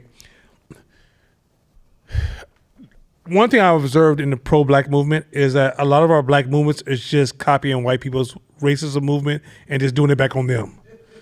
That's a lot of our pro-black movements is. It's like, well, we get power, we're going to press. Okay, this is not going to move us anywhere, people, right? At some point, we got to learn how to, where are we going with this? What's in spite of what? Well, a lot of women, because women have been abused under a masculine umbrella for so long, that a lot of times women are copying their oppression and imitating their oppression backwards. Well, if you could do it, I can do it. No, sometimes I don't want to do it. When we was in LA when ZZ was 1.5 or 2, and ZZ's solid. ZZ's like Shakina. They meant to run through walls, right, without cushion. And Shakira's like, hey, babe, can you carry ZZ a couple of blocks while, organize some things? I said, oh, babe, I don't know if my muscles made like that. I made to move heavy shit, but to be able to carry a child for 2 blocks, That's like competition for, that's Olympics, right? So I said, fine, okay, fine, give it to me. We didn't get out the parking lot before I started whining. Babe, I can't. Come on now. You guys got them hips and shit. Come on now. Can you help me out? I'm not lying. I only made it like about maybe 60 feet and I was already giving up, quitting because my muscles was burning. It's like, oh my God, how are we going to do this? I don't got no technique. I don't know what to do, right? She's been carrying the child for hours. I didn't make it 5 minutes. And I was already, oh my God. If she let me throw over my shoulder, which would not be good for the child, we could have kept going. But this and this, my biceps was burning. Now, if I have to push a car all day long, she can't be at the gym with me. I can move some heavy weight. But carry a child, there's so many different things that my differences between women. I have a council of women I keep around me because they see things I can't see. And I need their wisdom to navigate because I realize they have powers I don't have. I remember a long time ago, Farrakhan said the reason he survived so long because the women surround him, right? There's roles we both play with the stability of society, and when we get to the point where we start playing as devalue roles, we're losing the value of roles. My daughter the other day, she was riding the car with her mother. And her mother said, mother talked to her sister. Her sister said, well, how much did Zizi help you when you went to the hospital? And she said, she about a 4 out of a 10. My daughter got offended. So we at the house. I'm daughter watching TV. She's like, I'm going to go wash these dishes real quick. Now my daughter's 7, right? I'm about to go wash these dishes. So she climbed up on a little stool and she's washing dishes. I walk in there and I said, oh, wow, Daughter, you doing the kitchen now? She said, yeah. I'm practicing being a strong woman. I don't know where that came from, right? I said, daughter, let me explain it to you. Dad's a strong man, and I'm still practicing this day. It's a long journey. Mm-hmm. Being a man ain't no 5, 6 things. It's a lot. That list can run on forever. I'm sure for women, that list runs forever, right? And there's challenges along the way. It runs forever. This class ain't gonna cover all that, but I'm gonna do just kind of a big, high-level conversation around it because of what I'm going to refuse to start playing as if men and women don't matter. We hella matter. And our value that we bring matters. And this whole idea of trying to shrink ourselves or hold ourselves in some competition on who's the greatest is fucking retarded. Mm-hmm. Oh, that's politically incorrect. No. Okay, it's retarded. Okay. Hey, I'll rebrand that word, whatever. So, all right, next slide. Let's get into it. It's crazy. Every healthy family system depends on the dynamic balance between feminine energy, nurturing, intuitive, connective, and masculine energy, protective, directive, stabilizing. These are not about gender. They are psychological and spiritual energies that both men and women carry in different proportions. A thriving family reflects the same balance nature does: the sun and moon, strength and softness, structure and flow. Hard. There you go. Let's keep going. When the slide came up about masculine and feminine energy, I often think about it like a harbor. So like when I think about masculine energy, they are the structure. They are the protective mechanisms that keeps the water from impeding into the village. They are the consistency. They can handle the crashing of the water. They can hold the structure. They're like the consistent thing. And I think of women like water, depending upon the time of day, where the moon is at. If you're deep into sea or if you're on the shore, like you can transition through so many things and handle so much. And I think that it's important to have both. Like you have to have the steadiness and you have to have the mobility and fluidity to do that, because that's what makes the ocean so beautiful and majestical, is having that space where those two things connect. Let me tell you something. Once you identify, and mind you, there are variations. I'm gonna be very fair, because like if your wife is a CIA agent, she's probably the protection. Let's just call it what it is, right? If your husband his job is nurturing children, he's probably a little bit better than the opposite. That's just I'm trying to talk about some real world shit. Mm-hmm. Here's something I'm gonna say before we get to these slides. Mm-hmm. But whatever that strength is you guys identify, can you submit to it? Bang. Bang. Bang. That's my throw the bike across the room. But like honestly, because like when my wife's in her strength, you'll see me step back and be like, no, she running it out. Whatever she tell me, what do you want me to do? Mm-hmm. Y'all would never know I'm this forceful. I'm gonna get things done because I know when I'm in somebody else's strength, I fall back, mm-hmm. and vice versa. When when I'm in my strength, she'll fall back. But we know that, and it doesn't mean that we're not supportive collaborators, but we know how to. You got this, right? Like my wife is good at finance, so if I'm thinking about making these investments, I'm like, babe, before I make any decision, can you look over that and tell me if I should make that decision or not? Mm-hmm. I'll submit. Also, too, going back to the yin and yang, that means there's perfect equality. It's not 1%, 0.5% off in power or capacity. It's perfect harmony, equal power. So equal on either side. There's no one stronger than the other. Now, they're equal but different. So a lot of times there's competition that goes, well, if you can do that, then I can do this. You can do that, then I can do that. That's where it gets misdirected and misguided. It's masculine and feminine energy are equal but different in their properties. And so the submission to those properties is what I think one of the biggest fights is I want equality. I want what you have. I want to play in the same sports you play in. It's all misguided and misdirected. Bringing everything back to family is what gives us more comfort in our roles, because you'll have generations of men and generations of women that say, hey, wait, no, don't do that.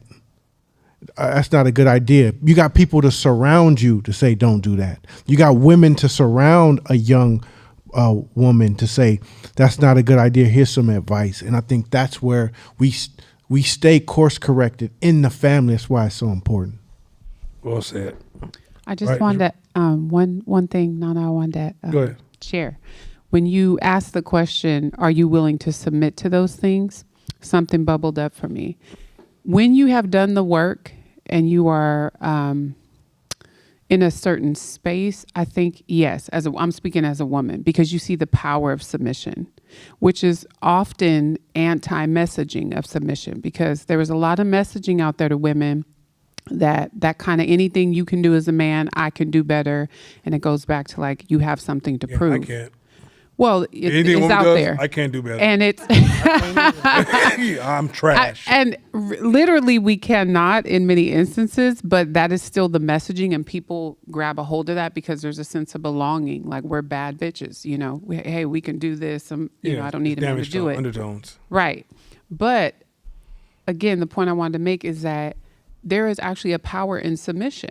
And a lot of times it's going to require you to go against the norm, because the messaging is anti that. If you submit, oh, you're weak, your man runs you. No, actually, I empower my man, and my man is empowered, who then empowers me. It goes back to what Court was saying with the lady at the gym, right? Her man was empowering her to show up like that, because obviously my assumption would be she's pouring into him. She's showing up. She's showing pouring into the kids. She said it. Right. And the greatest flawed parenting can be repaired by attention. Mm-hmm. So I just wanted to make that point. That's well said. Let's do it. Feminine energy, the heart of the home. Nurturing an emotional connection. Feminine energy creates the emotional climate of the family, safety, warmth, and empathy. It holds the space where members feel seen, heard, and valued. It teaches compassion, cooperation, and emotional literacy. Damn. I mean, okay, that alone is part of leadership. So let me just translate this as a strong woman in the household helps you become a greater leader. So true. If most of the business decisions you make in business is emotional intelligence is the area that most of us lack, women can deliver that to us. When all the powerful women in my world I promise you, they are a major part of my emotional growth. It's not this. Stop shrinking emotions. I took this whole year to show you that emotions is how you make decisions. It's not this rational, deep analytical thinking. It's not rationalizing. Going back to course lesson, it's literally an emotional intelligence. And a lot of times, women are the one who's teaching these things. Compassion, and cooperation. How are you running a company without cooperation? How are you building partnerships? How are you working with vendors? How are you working with customers? Also, too, women are so powerful in terms of their ability to help maintain the culture of your organization. If you create the structure, their ability to maintain the structure and nurture the environment is fucking amazing. Like in my office, I'm about getting shit done. And I default to getting shit done, making it happen, making money, making sales, this, that, the other. And I forget sometimes about little things. But guess what? I come home, we'll go in the office, and before the meeting or at lunchtime, they'll say, oh, it's so-and-so's birthday. I bought a cake and I bought this and I bought that. So they do all the stuff we do, but they still remember other human beings and to nurture the environment. Which means you will not get it done if that doesn't work. Those things are not in place. And it's not possible. And you know what? We've had people like break down and cry because like, you guys thought about us, you thought about me. And I'm like, yeah, they thought about you. Good job. Because like powerful women can help accelerate your organization, period. That's reciprocity, y'all. I mean, we talked about one of the most powerful tools in the world is reciprocity. Women are... Have you ever seen a problem happen and women jump on that invisible networking system and start making connections and shit will happen that ain't supposed to ever happen? Straight up. They manifest stuff that's not even a rule book through relationships. I've seen women tell white boys, pay him his money and I better not hear another word from you. I'm like, but you're not even a CEO. How did y'all do that? There's a certain energy of making things, just creating inertia and movement and making things happen that if you shrink these things, I dare you try to run a company and shrink those things. Mm-hmm. I dare you, try it. See how long you be in business. Everybody will rob you. They be quitting on you. Your churn rate be crazy. Like it used to be the worst experience ever. Mm. If people don't buy into the story, don't feel like they're at home, ain't gonna happen. Hey, I got a funny story. When I first started Courtsmith, our average ticket on the team uniform side is like $3,000, right? 3,000, 4,000. So me talking to a coach and getting them to the point to where they're ready to write the check, I can get all the way up there every time. Like we have a conversation, talk to them about the designs, get them really interested. And it was just like a 3-man show. And I say, okay, it's going to be 3,000. You can see them like, oh, I'm scared to give you this money. I'm just scared. I'm just nervous to give this money. I don't trust you. And so I'm like, what's going on? How can I change my approach? How can I change my presentation? I couldn't figure it out. And so I hired Vanessa. Vanessa was my first hire. And so I'm like, I'm going to try something. So I say, hey, I get you excited about the design, get you excited about this, ready to go, numbers. I don't handle the money. Vanessa handles the money. She's going to contact you, and we're about to invoice stuff later. And it would go like clockwork because they trusted the nurturing energy of the money was she owned that space, and brothers would be willing to give her credit card and have them keep it on file and the whole nine. And they wouldn't give me personally $1 at the beginning. And it's like, if you don't know how to navigate them spaces and you so caught up in that bullshit, then you're going to lose. I got all my customers' cards on file. Yeah. And next line. It's not a game. No, go back. We didn't finish that slide. We did. We hold the space for remembrance. Okay, go next slide. Sorry about that. Use fear. I didn't say no jokes. Go ahead. Yeah. One for Josh. Yeah. 500 for Intuition and healing. Bring sensitivity to what's unspoken, noticing mood shifts and pain before words. balances the family pace by slowing things down to tend to the inner world. Feminine presence reminds the family that love is not earned, it's given. Which would think about that. Some of you guys, because you never received love, you're moving in a workplace like the people pleasing and all this stuff, right? But a strong woman in a household teaches the family that's not how you move. Love is meant to be given, not earned.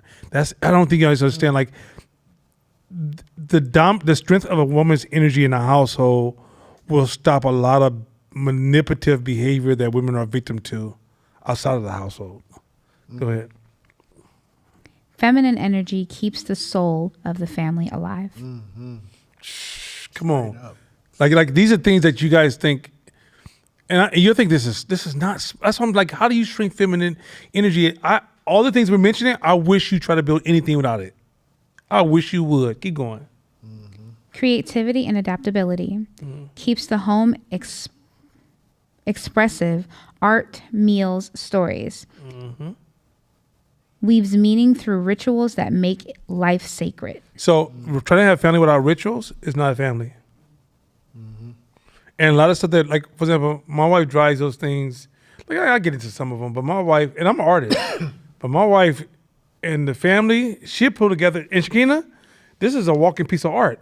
And like, they'll put together some art project at the house, and I walk in the house and papers and things are happening and everybody's excited and they're bonding and they're talking and they're connecting and they're building shared stories that makes family really exist, right?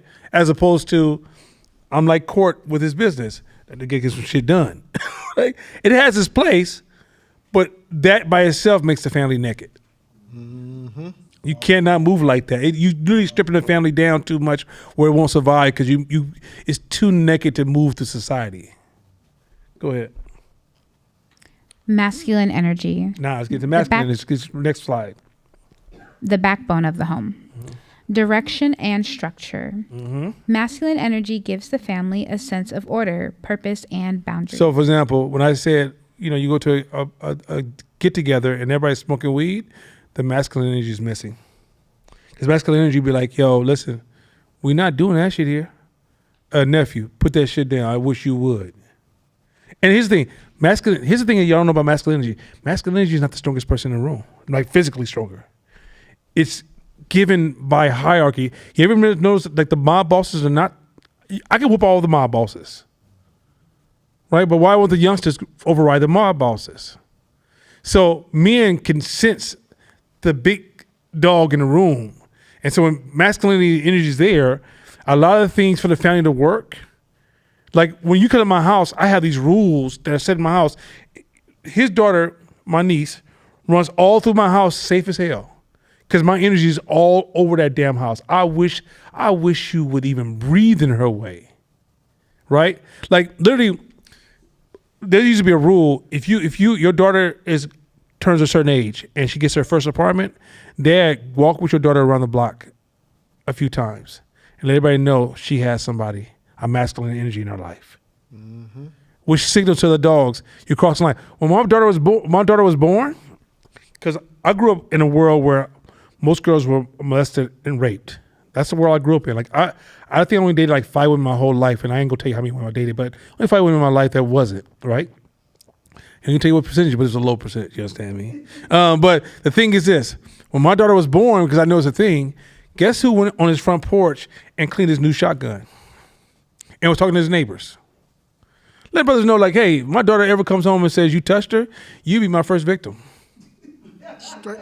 No, I'm establishing boundaries with other men. A lot of times, this is the thing that women that you guys don't know. When you're raising a boy, y'all raising him to date a woman. No. You got to raise him to deal with another man. Because that's a lot of our lives. If you soft and you walk into a room full of other men, oh, you the help. Because they about to punk you. So you got to be able to walk in that room, know how to shake a hand, have a conversation, and draw boundaries with other men. And if you're a family man on the block, the way you can save your children's life is by how you establish your manhood in that neighborhood. So your manhood is not just this thing that is about oppressing and controlling. Controlling and oppression is toxic for masculinity. Masculinity is guidance. but it's also about strong boundaries. And so a lot of times when we use these words, your trauma makes them the worst version of that. So if I say it's about direction and structure, what you hear is control. You don't hear somebody saying, hey, as a family, we're going this way because I'm out here looking at these things and the challenges is coming our way. We got to move this way to keep the family strong, right? It doesn't mean, or I might say, hey, in this family, we're about being progressive. Like when I first met my wife, I said, look, we got this one rule. I ain't got a lot of rules. I got one rule. I don't fuck with nobody who's not progressive. That means as long as you're with me, we moving forward. And the only time I will ever stop the house a hard break, is I sense she's not moving. Hey, what's going on with you? Because I've been watching for 6 months and you've been stuck at the same off ramp. It's time to get back on the ramp and start running down this goddamn freeway. Let's go. Mm-hmm. But why is that necessary? Because that depression will leak into the household and destroy the whole fucking family and fracture the household. Mm-hmm. So I'm setting these rules to protect the strength of the family, and there's certain rules that are required for family to work. Once you let those rules go, you ever heard the broken glass effect? When one small glass gets broken, if you don't fix that one glass, then you come back, all the glasses in that factory is broken, and then it will lead to greater crimes down the road, right? So somebody, which is the man in my household, I'm the one that will come around like, fix that one glass is important. Because if that breaks down, we're going to lose all this stuff we're doing over here. Yo, I was just thinking about how masculine energy in its purest form is not rah, rah, rah, rah. It's not. Masculine energy in its purest form, you almost forget it's there. You just like, oh, it's so peaceful over here. Oh, it's food in the refrigerator. Oh, it's food. My car got full of gas. The neighbor is cool. People are moving out my way. They're nice to me. Like, a lot of times we won't appreciate, like, masculine energy. If it's working so well, it'll start getting taken for granted. Because you're like, what we need men for? We don't even need men. They ain't doing nothing.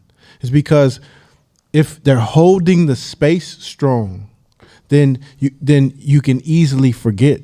Now I was I don't know, what was that interview with Steph Curry's wife? What was it? Aisha. Steph Curry's like, he's a nice guy. You may not think he has masculine energy, but when his wife was interviewing, it confirmed to me that he's a very masculine man. Because she's like, nobody tries to talk to me. She's like, I be wanting them to, but nobody tries to like get at me. You know what that's saying? He's holding that masculine space so strong that the respect level of him is so high that people ain't trying that shit. And that means like that and he don't try to fight nobody. He's not trying to be big and bad. He just holds that strong masculine space. All right, man, let me ask you a question and show you how wide masculinity spreads. Was Prince masculine man? Yes. Thank you. Masculinity is a wide spread. So this whole the super buff dude who's like, shut the fuck up, I pity the fool, right? That's a bad, you use it in a very narrow definition of masculinity. When I hear stories of Prince and how he moved in this world, I'm like, damn, that man was ultra masculine, right? I have a brother-in-law, they have 8 kids in Maryland. Man, that's the man of man. He's like, you really? I'm like, dude, you taking care of all 8 kids and your wife? Bruh, you don't need to talk about your masculinity another day of your life. Like, you get down. Like, your kids are growing up. You're there every day with that same woman, in love, building a family in a beautiful house in Maryland on acres of land. What else I got to talk about? It ain't about how much sex you can have. It's really about how you show up to your responsibilities. Mm-hmm. Right? And so in that household, there's things that men got to do. So let's jump into it. Keep going. Huh? Oh, did we finish the slide yet? No. No, go ahead. It answers, where are you going? What do we stand for? Mm-hmm. It ensures consistency, setting routines, rules, and standards that protect the family. So there's routines and structure. Like when I'm always examining structure, my wife is really good with people. Like everywhere she goes, she has fans. But sometimes I'm looking at, that's not safe, babe, or that's not a smart structure. And I intervene. Here's the thing, when I intervene, I don't get friction from her. She's like, I didn't see it that way. good looking out. We'll just change this, and we move forward. Because I'm also thinking about safety of the family, security of the family, protection long term of the family. Like this thing can feel really good today, but this thing grows. It's not going to be good for our family, right? But here's the funny part. Going back to court point, you will never know my leadership because it's not controlling. I'm not controlling. I'm more or less in the household nudging. I'm nudging, I'm watching, I'm supporting, I'm encouraging, I'm defining direction. I'm having long discussions to get her buy-in.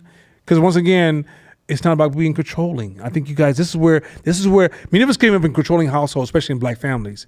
And so times when we think about masculinity, you talk about leadership, our brain keeps defaulting to controlling as opposed to guiding. And we get those two confused.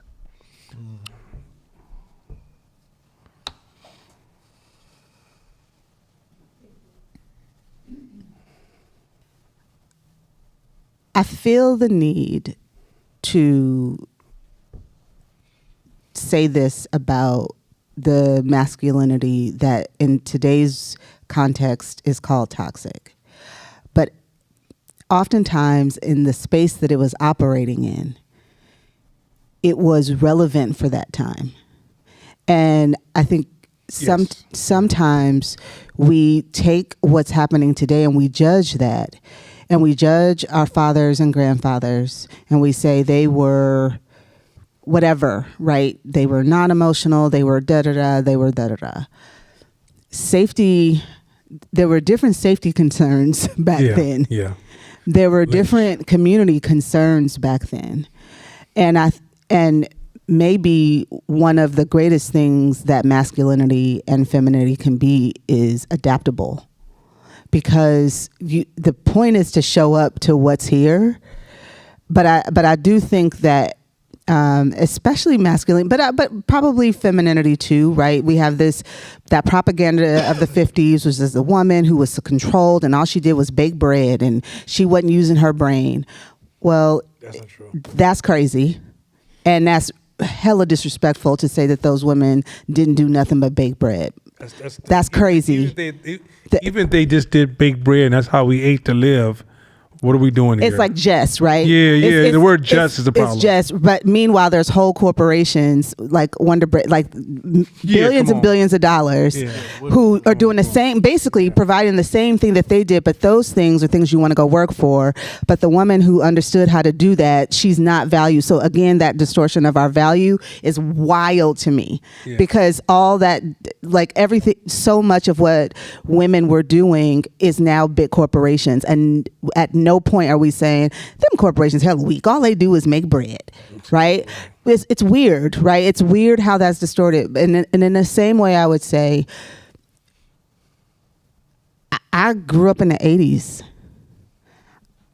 No disrespect, but what the world that we are dealing in right now, and that world where it was crack and it was dangerous and people was robbing.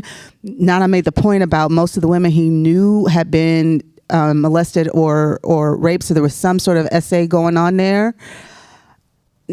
That in that environment, you need a masculine that can meet that environment, and to assume, so there's no grace, right, for that version of masculinity. We hold it up as like the enemy without ever asking, well, why was it like that back then? What was happening? And I'm not trying to excuse anything that needs to be addressed, but I am saying what I do think gets missed is that masculinity is often adaptable and we're not talking about that. And we're also judging it out of context. And I think for families, for communities, is to our detriment. Yeah, and let me say it real quick. All strength is adaptable. The game that we play as human beings is not to be strong, it's to be adaptable. Because adaptable means you survive. Being strong means you die first. I went out there first and I was going to pow, pow, pow. The person be like, okay, what's the plan? It's a chance that person's going to make. So adaptability is really the ultimate form of strength in life is adaptability, not being the strongest. And that's the silliness and immaturity of human beings right now. But go ahead. Let's finish. I did already. Okay, next slide. Protection and provision. Protects as a shield, emotionally, physically, and spiritually. Provides security both through tangible support and calm presence. Tangible support and calm presence. So even going back with the 80s, the men who I was blown away with, their calmness. Matter of fact, a real dope dealer from back in the days, the big pen, I'm talking about the ones who really sold the real, like Felix Mitchell, the most calmest people you will ever meet. One of the signs of a weaker dope dealer was emotionally being erratic. You could tell that's the lower tier as you went into the dope game was usually loss of control. Strong fathers were always Mashama's father he fathered us at the gym. When we used to go to the gym, he was like the father of the gym. I ain't never seen that man raise his voice, and we were always scared to even raise our voice in front of him. Was calm. His presence was so strong. He held his value. Like, I remember this one dude, I was about to hit him in his mouth. And Mashama, my father came around the corner. I was like, yeah, dude, when he leaves, I'm going to fuck you up. Because I can't hit you in front of Mashama's dad. But when he leaves your ass, I'm going to beat your ass. Right? Like, literally was that kind of situation. Like, he had that power above us. And all the men would be like, mm-hmm. No, we cool. And then he would eventually read us and be like, it ain't cool. I can tell y'all lying. And then, talk to us. But the reality is that's a masculine energy. When I say learning masculine energy, that first introduction of masculine energy is not what some of y'all know. So many immature, underdeveloped masculine men that y'all think that's what it is. Mm-mm. I'm telling you right now that when it gets to a certain level, they can just walk in a room, say 2 words, and everybody be like, yeah, I guess we want to change everything, I guess, huh? Mm-hmm. Like it's a whole different energy. I used to date this girl a long time ago. She would say hella rude shit to people at the bar and club and be like, Courtney, get him. I'm like, yo, you got to stop behaving like this. My job is not to clean up your mess every time you talk shit to somebody. Because in her mind, she had this distorted view of what masculinity is you got to beat people up for me. But in turn, most of the time masculinity is quiet. It's behind the scenes. You know what I'm saying? It says little. I get my daughter every other week. So my daughter's with her mom. So when she's dating a new dude, me and dude have a quiet stroll down the street. A nice, calm talk. I say, hey man, I love the fact that y'all together. That's dope. If she happy, that means the household's happy, my daughter's happy, but that's some unspeakable shit I do for my daughter. And I look him in the eye right when I say that.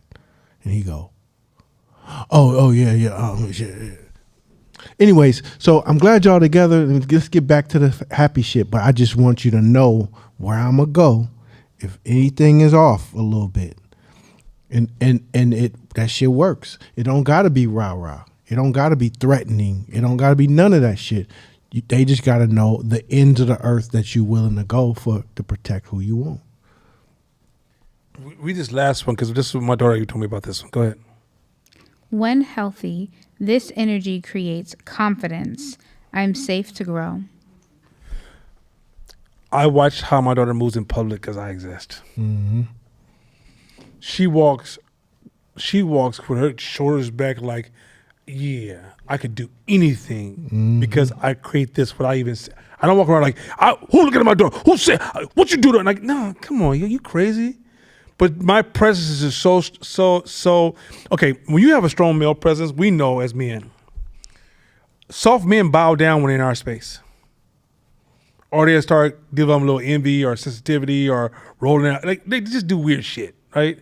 I'm doing big things too. Yeah, right. I didn't say shit. I just got my car, Oh, here come the big dog. And then are they just, hey, hi. Did he do these weird things? And your child sees that. How when you walk in the room, how other men move when you walk in. And that plays to their safety. So if you ever watch my daughter, she'll walk up to a man and say hi in a minute. But it's not because my daughter has a little shyness in her, but her safety, she knows dad.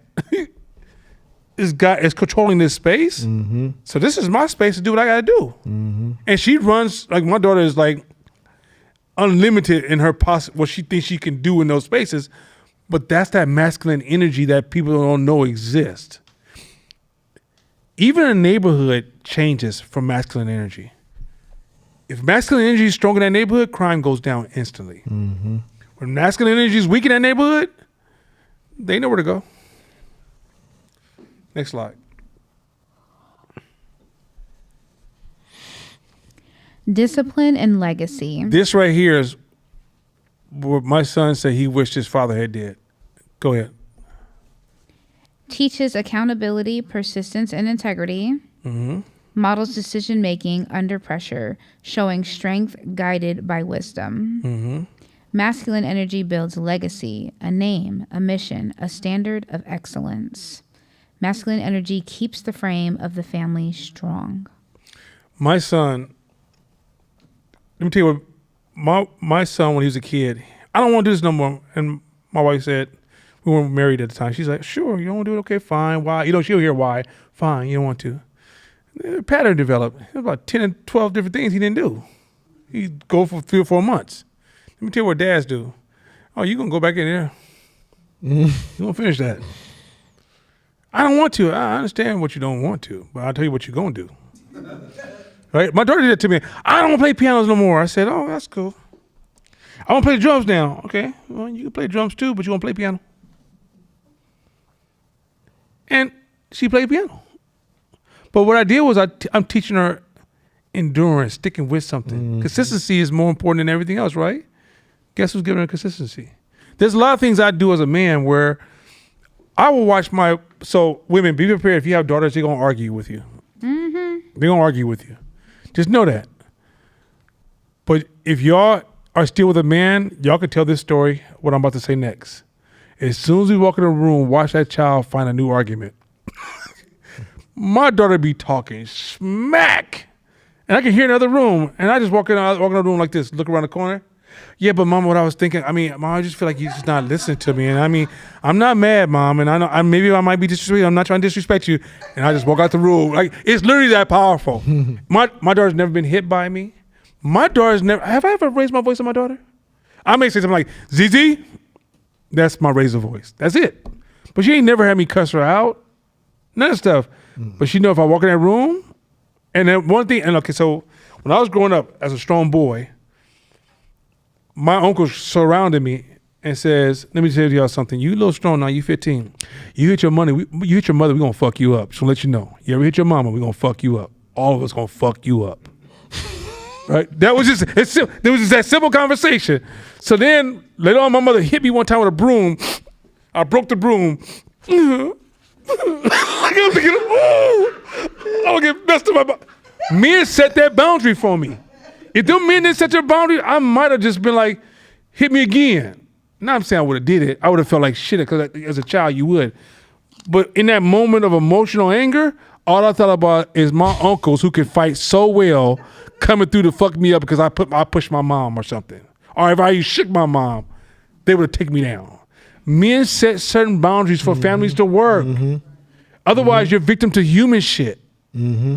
Ooh, hey, I remember I took this Samoan girl out on a date a long time ago. I was Samoan, she was tall, bad. Anyway, took her out on a date and went to pick her up, and we go on a date on a Cheesecake Factory or something. And I'm pulling back up at her house, and 4 of her brothers are sitting on the lawn, chilling, waiting for her like this. So I'm like, oh shit. So I pull up, and he's like, hey bro, how was the date? I'm like, it was good. He's like, what's your intentions with my sister? I'm like, it was just the first date, cuz, And they was grilling me. They was grilling me. And I mean, Samoans are huge. Yeah, they don't play. Hella big. Yeah. And it wasn't 1, it was 4. So I'm like, I got jumped. So right. So the sister was like, stop, you guys stop. And she was like egging them on, telling them to stop. And she's like, they're just my brothers. They just protect me. And that I was shook like a motherfucker though. I'm like, hey, let me open the door for you. You have a nice day, have a nice night. But that type of shit is what prevents women and young girls from abuse, because guess what? You got to deal with them. If you don't have no family structure, no masculine energy behind to set those boundaries and that protection, it leaves you vulnerable for people to feel like they can do shit to you. And so, like, my intentions became pure immediately after that interaction, because now it's other people you got to deal with. Yeah, my wife told me one time, she says, when we first went to our neighborhood, we had some hood dudes on the block.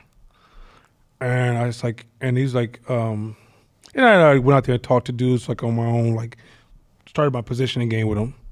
So one day I was like, hey, you have any problems? Because there was hella dudes parked outside. It was blocking like cars. She said, shit, I don't know.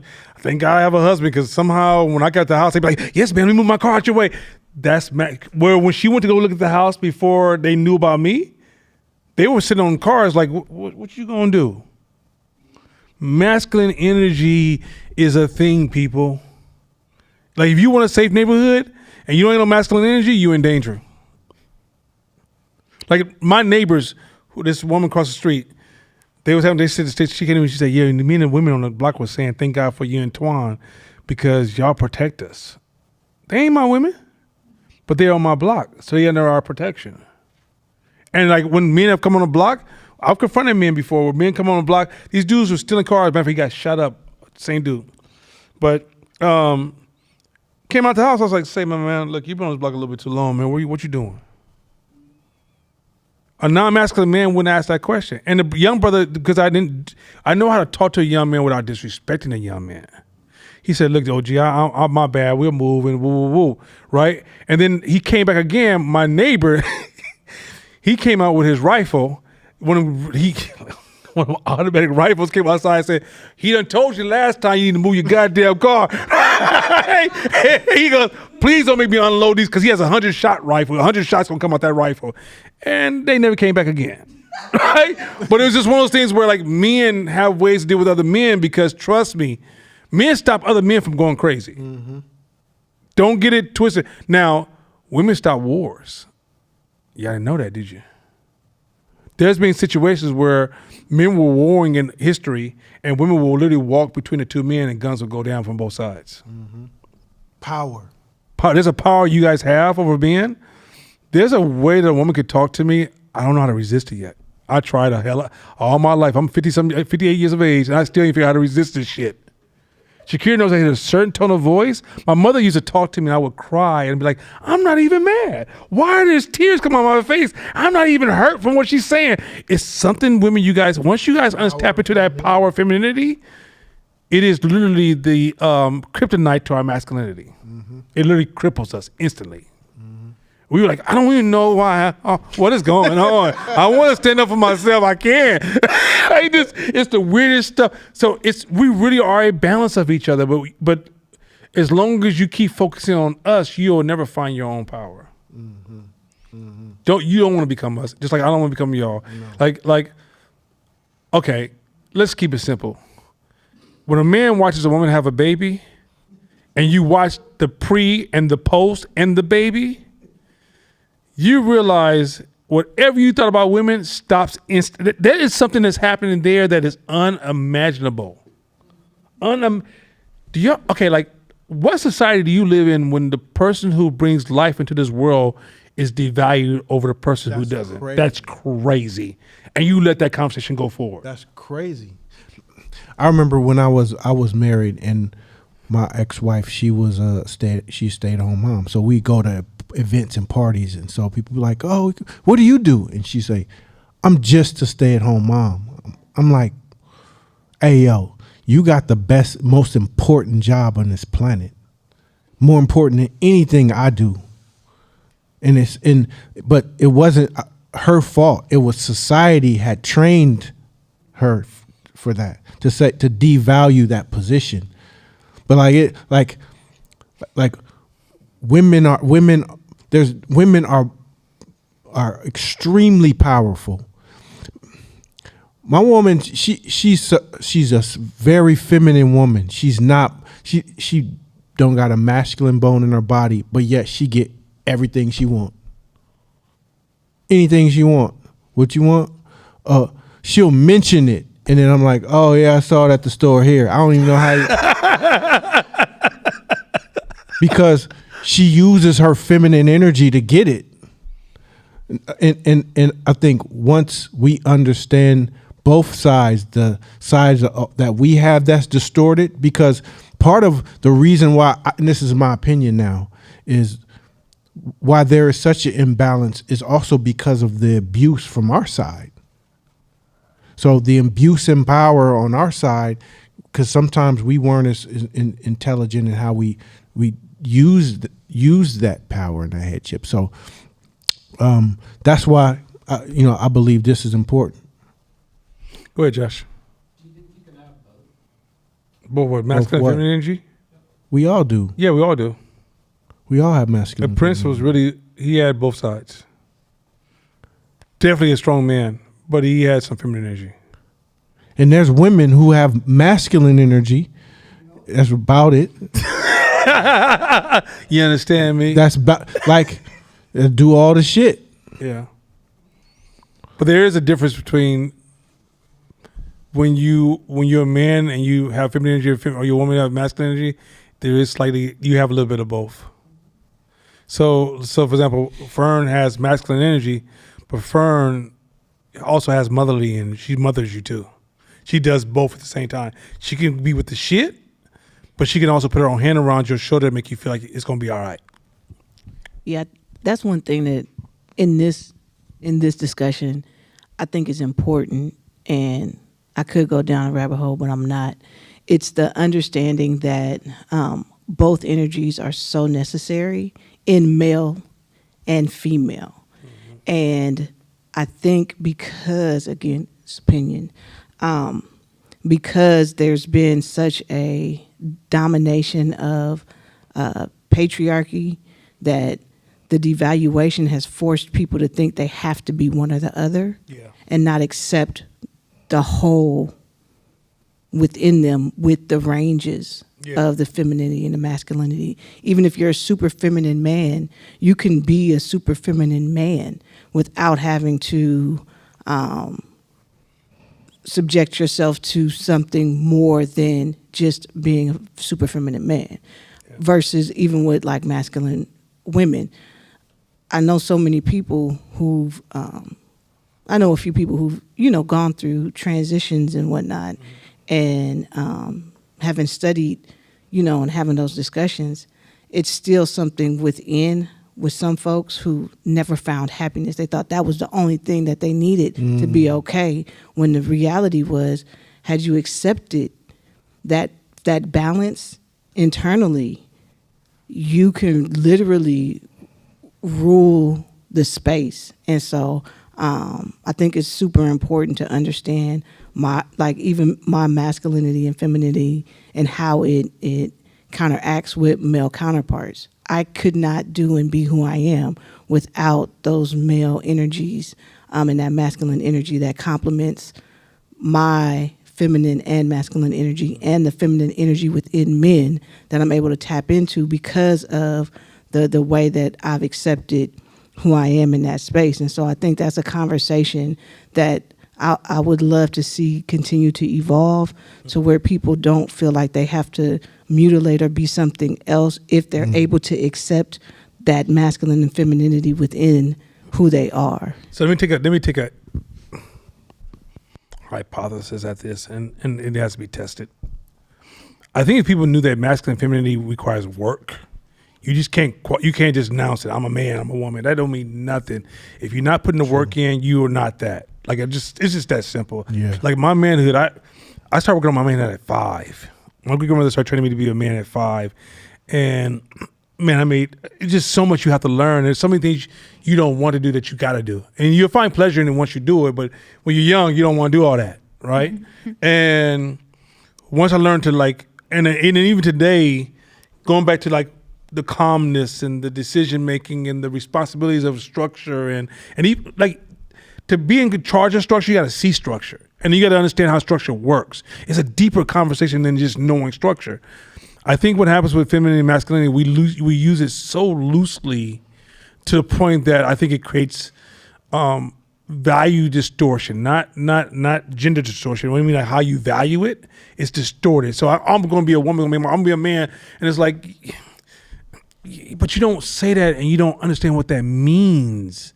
And once you say once you commit to what that means, there's a lot of discovery that has to happen, a lot of work, a lot of responsibility that goes along with that. You can't say, "Oh, I want to take on a man role," but then don't do none of the man shit. Then it's not a logo. Masculinity and femininity is really a thing. Look, okay, I understand modern conversations, but I'm kind of like an evolutionist. How the fuck we get here? Right? We got here through a balance of this two energy existing. Now you born this first generation. You know, since I was born, I think you should just get rid of all this thousands of years because of what I feel. Yo, I respect inertia.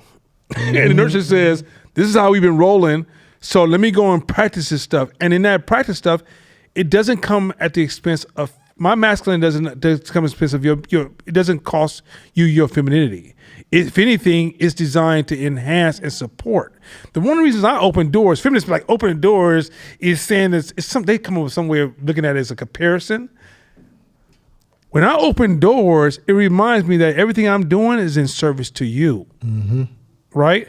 It's in defense of him and in service to you. That's pretty much how I'm moving. And so when I'm practicing these etiquettes, I'm not doing it to be people pleasing.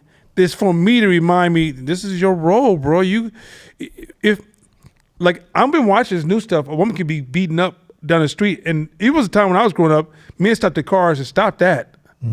Nowadays, what does she do? Yeah, or you're on a date. I've seen dudes on a dates. Okay, if I'm walking down the street with you and a dude does some disrespect for you, he disrespected me. This new generation, you need to go handle that, girl. Man, sacrifice, right? Part of being masculine, if you're holding structure, the reason why structure is what it is because of the implications of if you go beyond the structure. That's part of masculinity, that you have to be able to follow through on whatever implications you said was going to happen if you go past the structure. And so there's a part of masculinity that has to be willing to sacrifice themselves to protect the future or protect the women, to protect the children, the people that they love the most. That's part of our switch. We have to have that switch to say, if somebody's on the block, man, and they causing harm, he go out there to confront. Every time you go out to confront, you're saying some shit could happen to me in this moment, but I'm willing to take that risk anyway for the sake of being a protector in this space. Now, what women do is they sacrifice their bodies for the sake of the future. They'll have a whole ass child and say, I'm willing to go through the pain, the suffering, and the sacrifice of my body for the sake of our future and the sake of us nurturing and creating somebody. So it is a beautiful of like what yin does and what yang does, and it's both beautifully harmonized and powerful at the same time.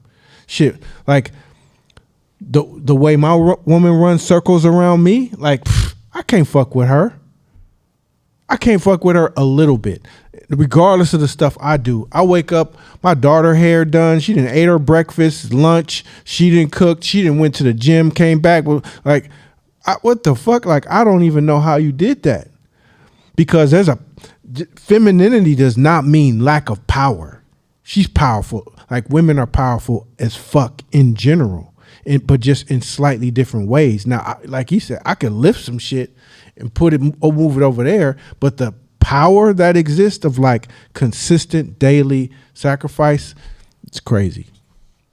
Next slide. When in balance.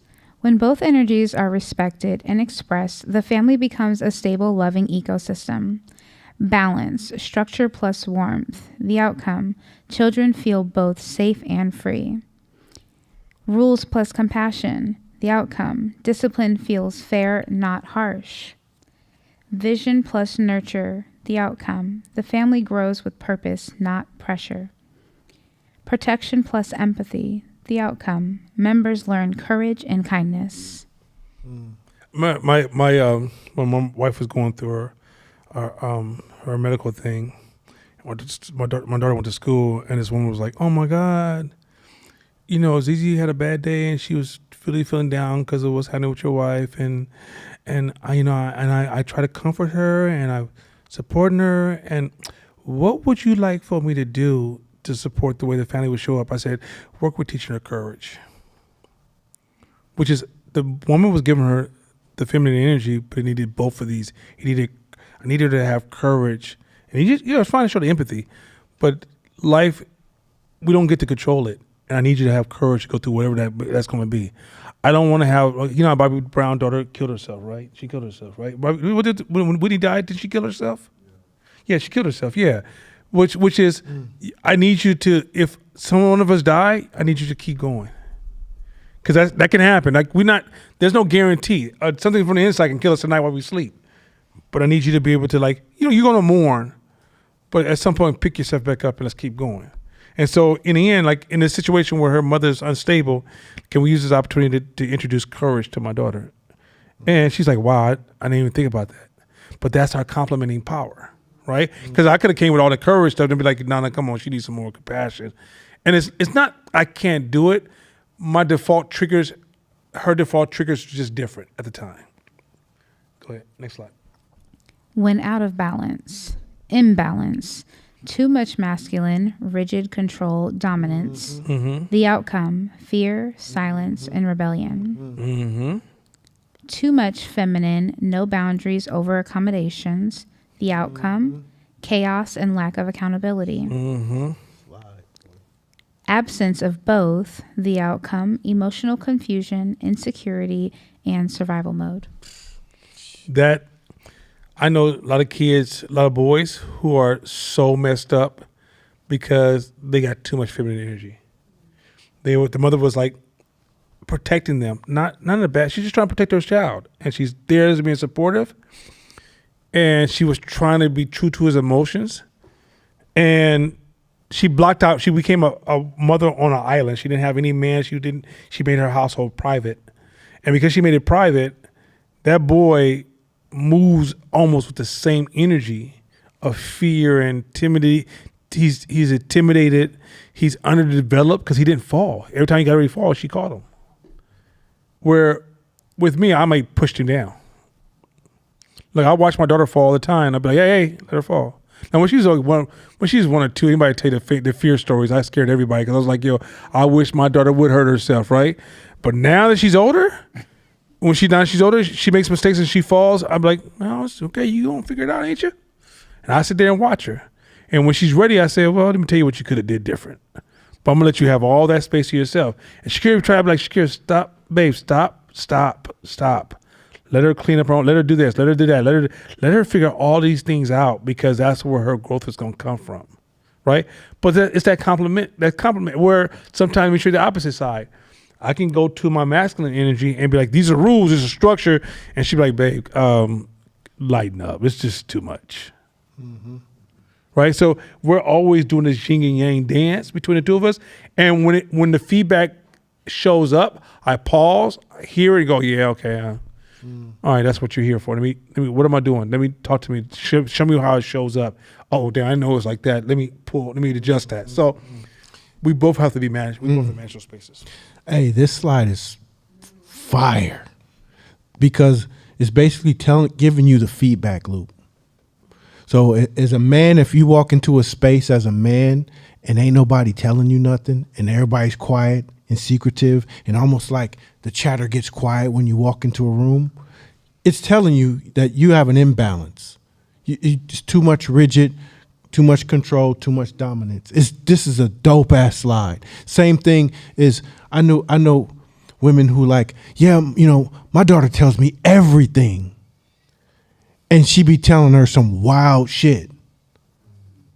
What, you had an abortion? Like she did this with a boy. She did this drug. She stayed out.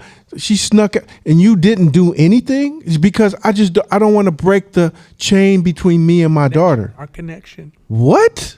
So you didn't? Your daughter just told you a list of the ratchet shit, and you just keep the flow of ratchet information going.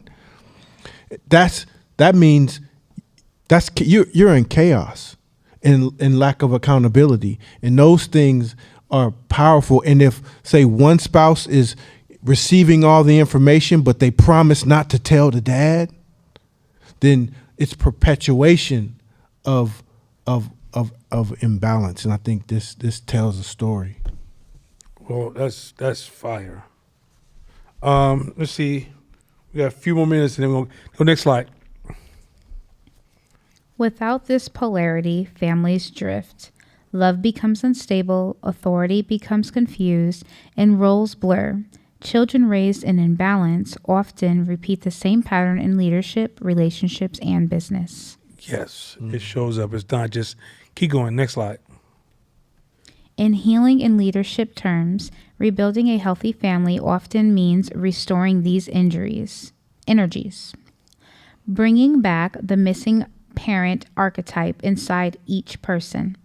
A man raised without healthy masculine presence must often learn to lead with clarity and integrity. Wait. So read that one. Read that one time. I was so there. I was like, read that one more time.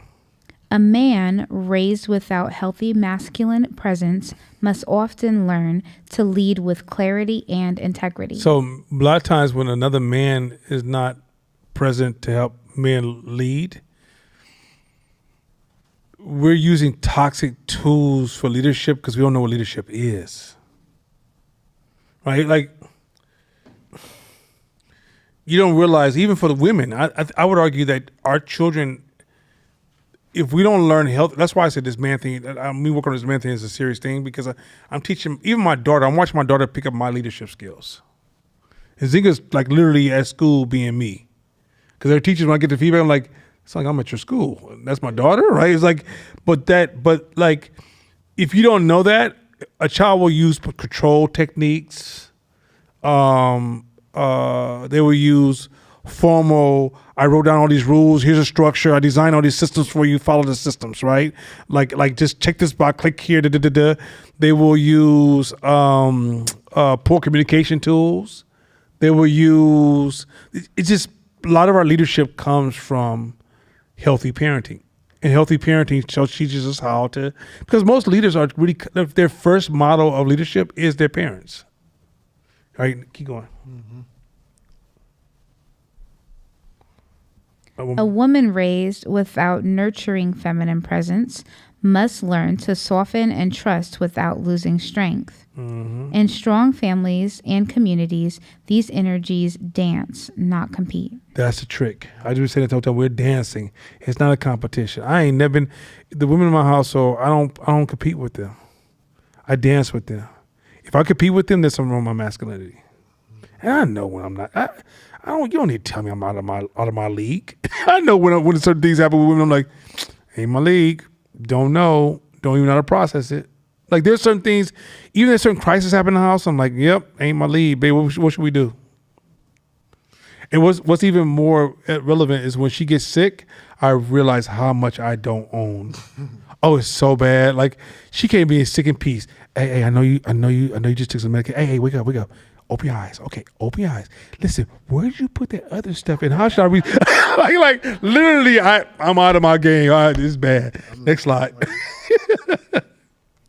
Closing thought. The feminine gives life. The masculine gives form. Together, they create a home. That's well said.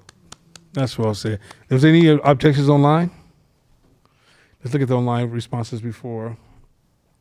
Do you have any revolutions online talking about, oh, hell no. Mm-mm. Revolution. No, sir. Huh? No, sir. Okay, do me a favor. Just go next slide real quick. So this was an attempt to show we were going to go into male conflict and just flow real quick. We don't even read them. Just kind of flow through them real quick.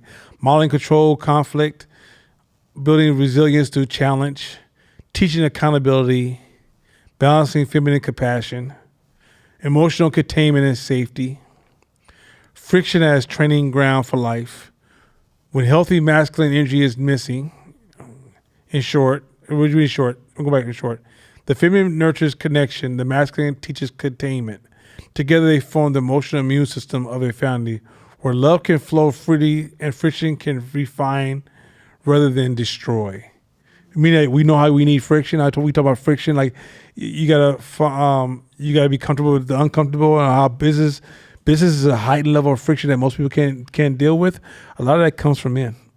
A lot of friction management and friction comfort, meaning that, okay, my wife can announce a discipline and my daughter will treat it as a spanking.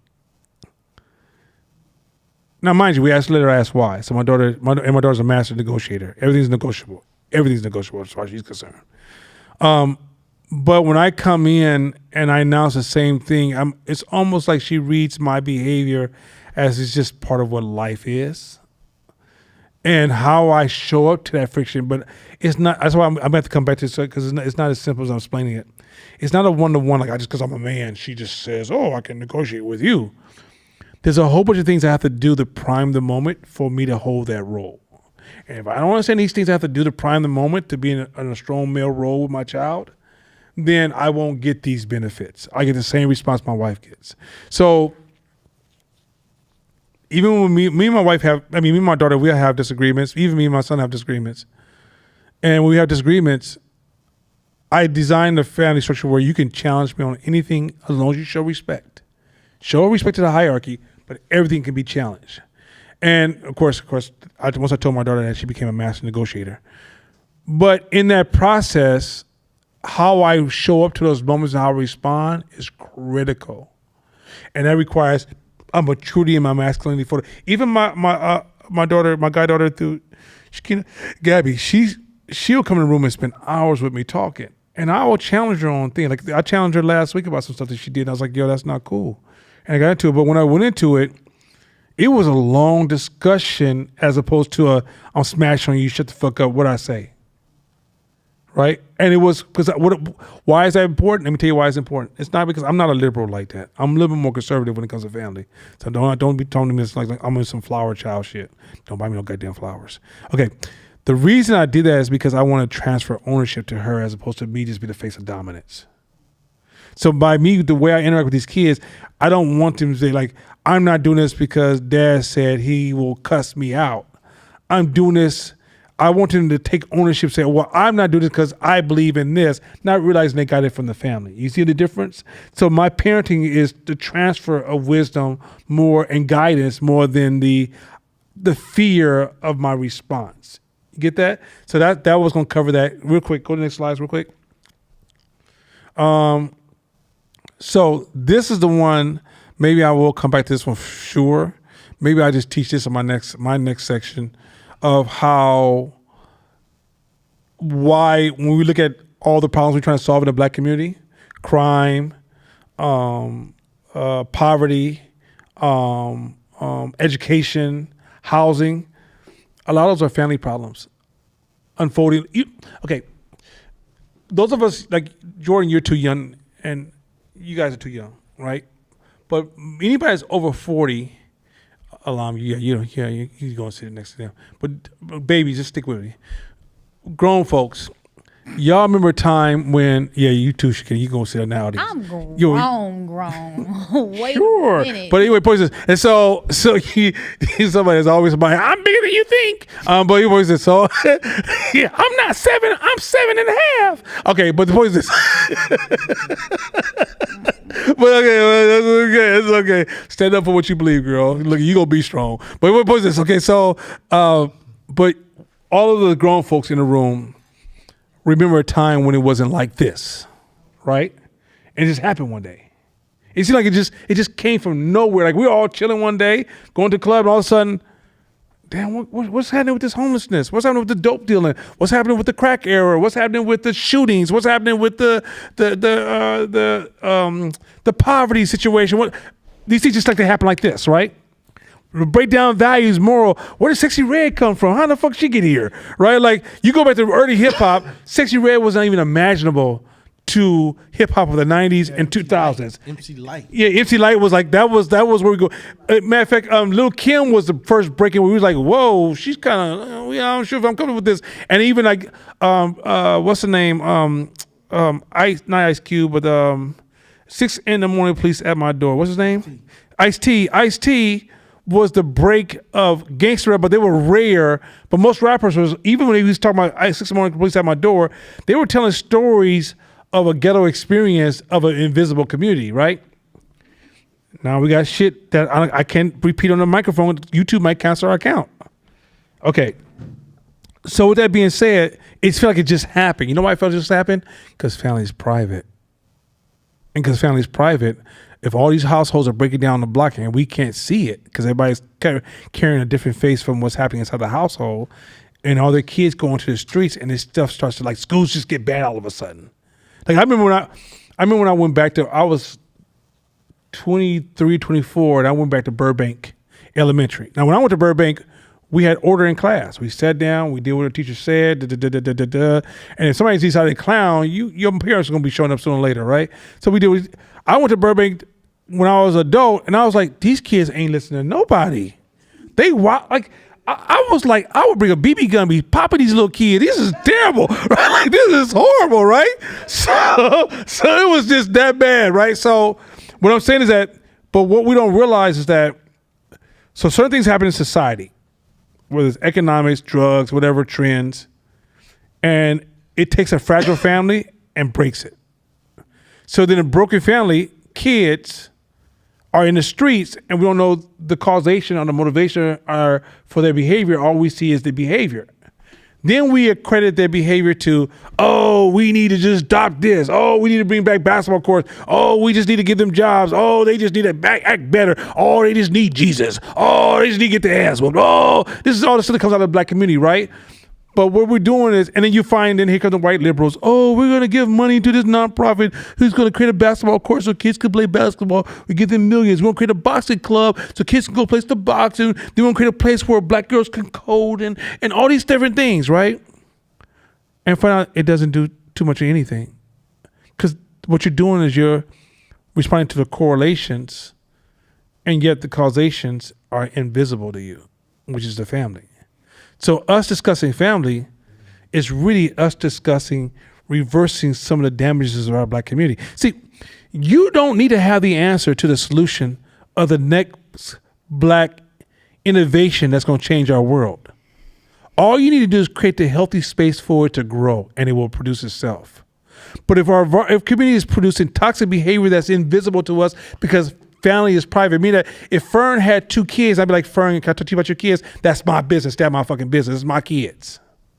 So when family becomes private, she doesn't even get feedback. So her invisible flaws that come from her trauma is being repeated, invisible to her. By the time she realizes the kids are gone, they done moved out the house, they some of them in jail, some of them in school, whatever the fuck we have, right? But she will never know the mistake she made because she doesn't get anybody that can talk back to her, right? So a lot of our problems that we're facing in the black community, if y'all think the black community is absolutely poor resources, you're fucking distorted. If you think that black people can't make no money in America like it's the 60s in a small town, you're fucking distorted. If you think that white supremacy is so powerful that it will stop you from selling candy bar on 82nd and East 14th, you're fucking distorted, right? If you ask the average dope dealer how much money he made during the crack era, it was wild, right?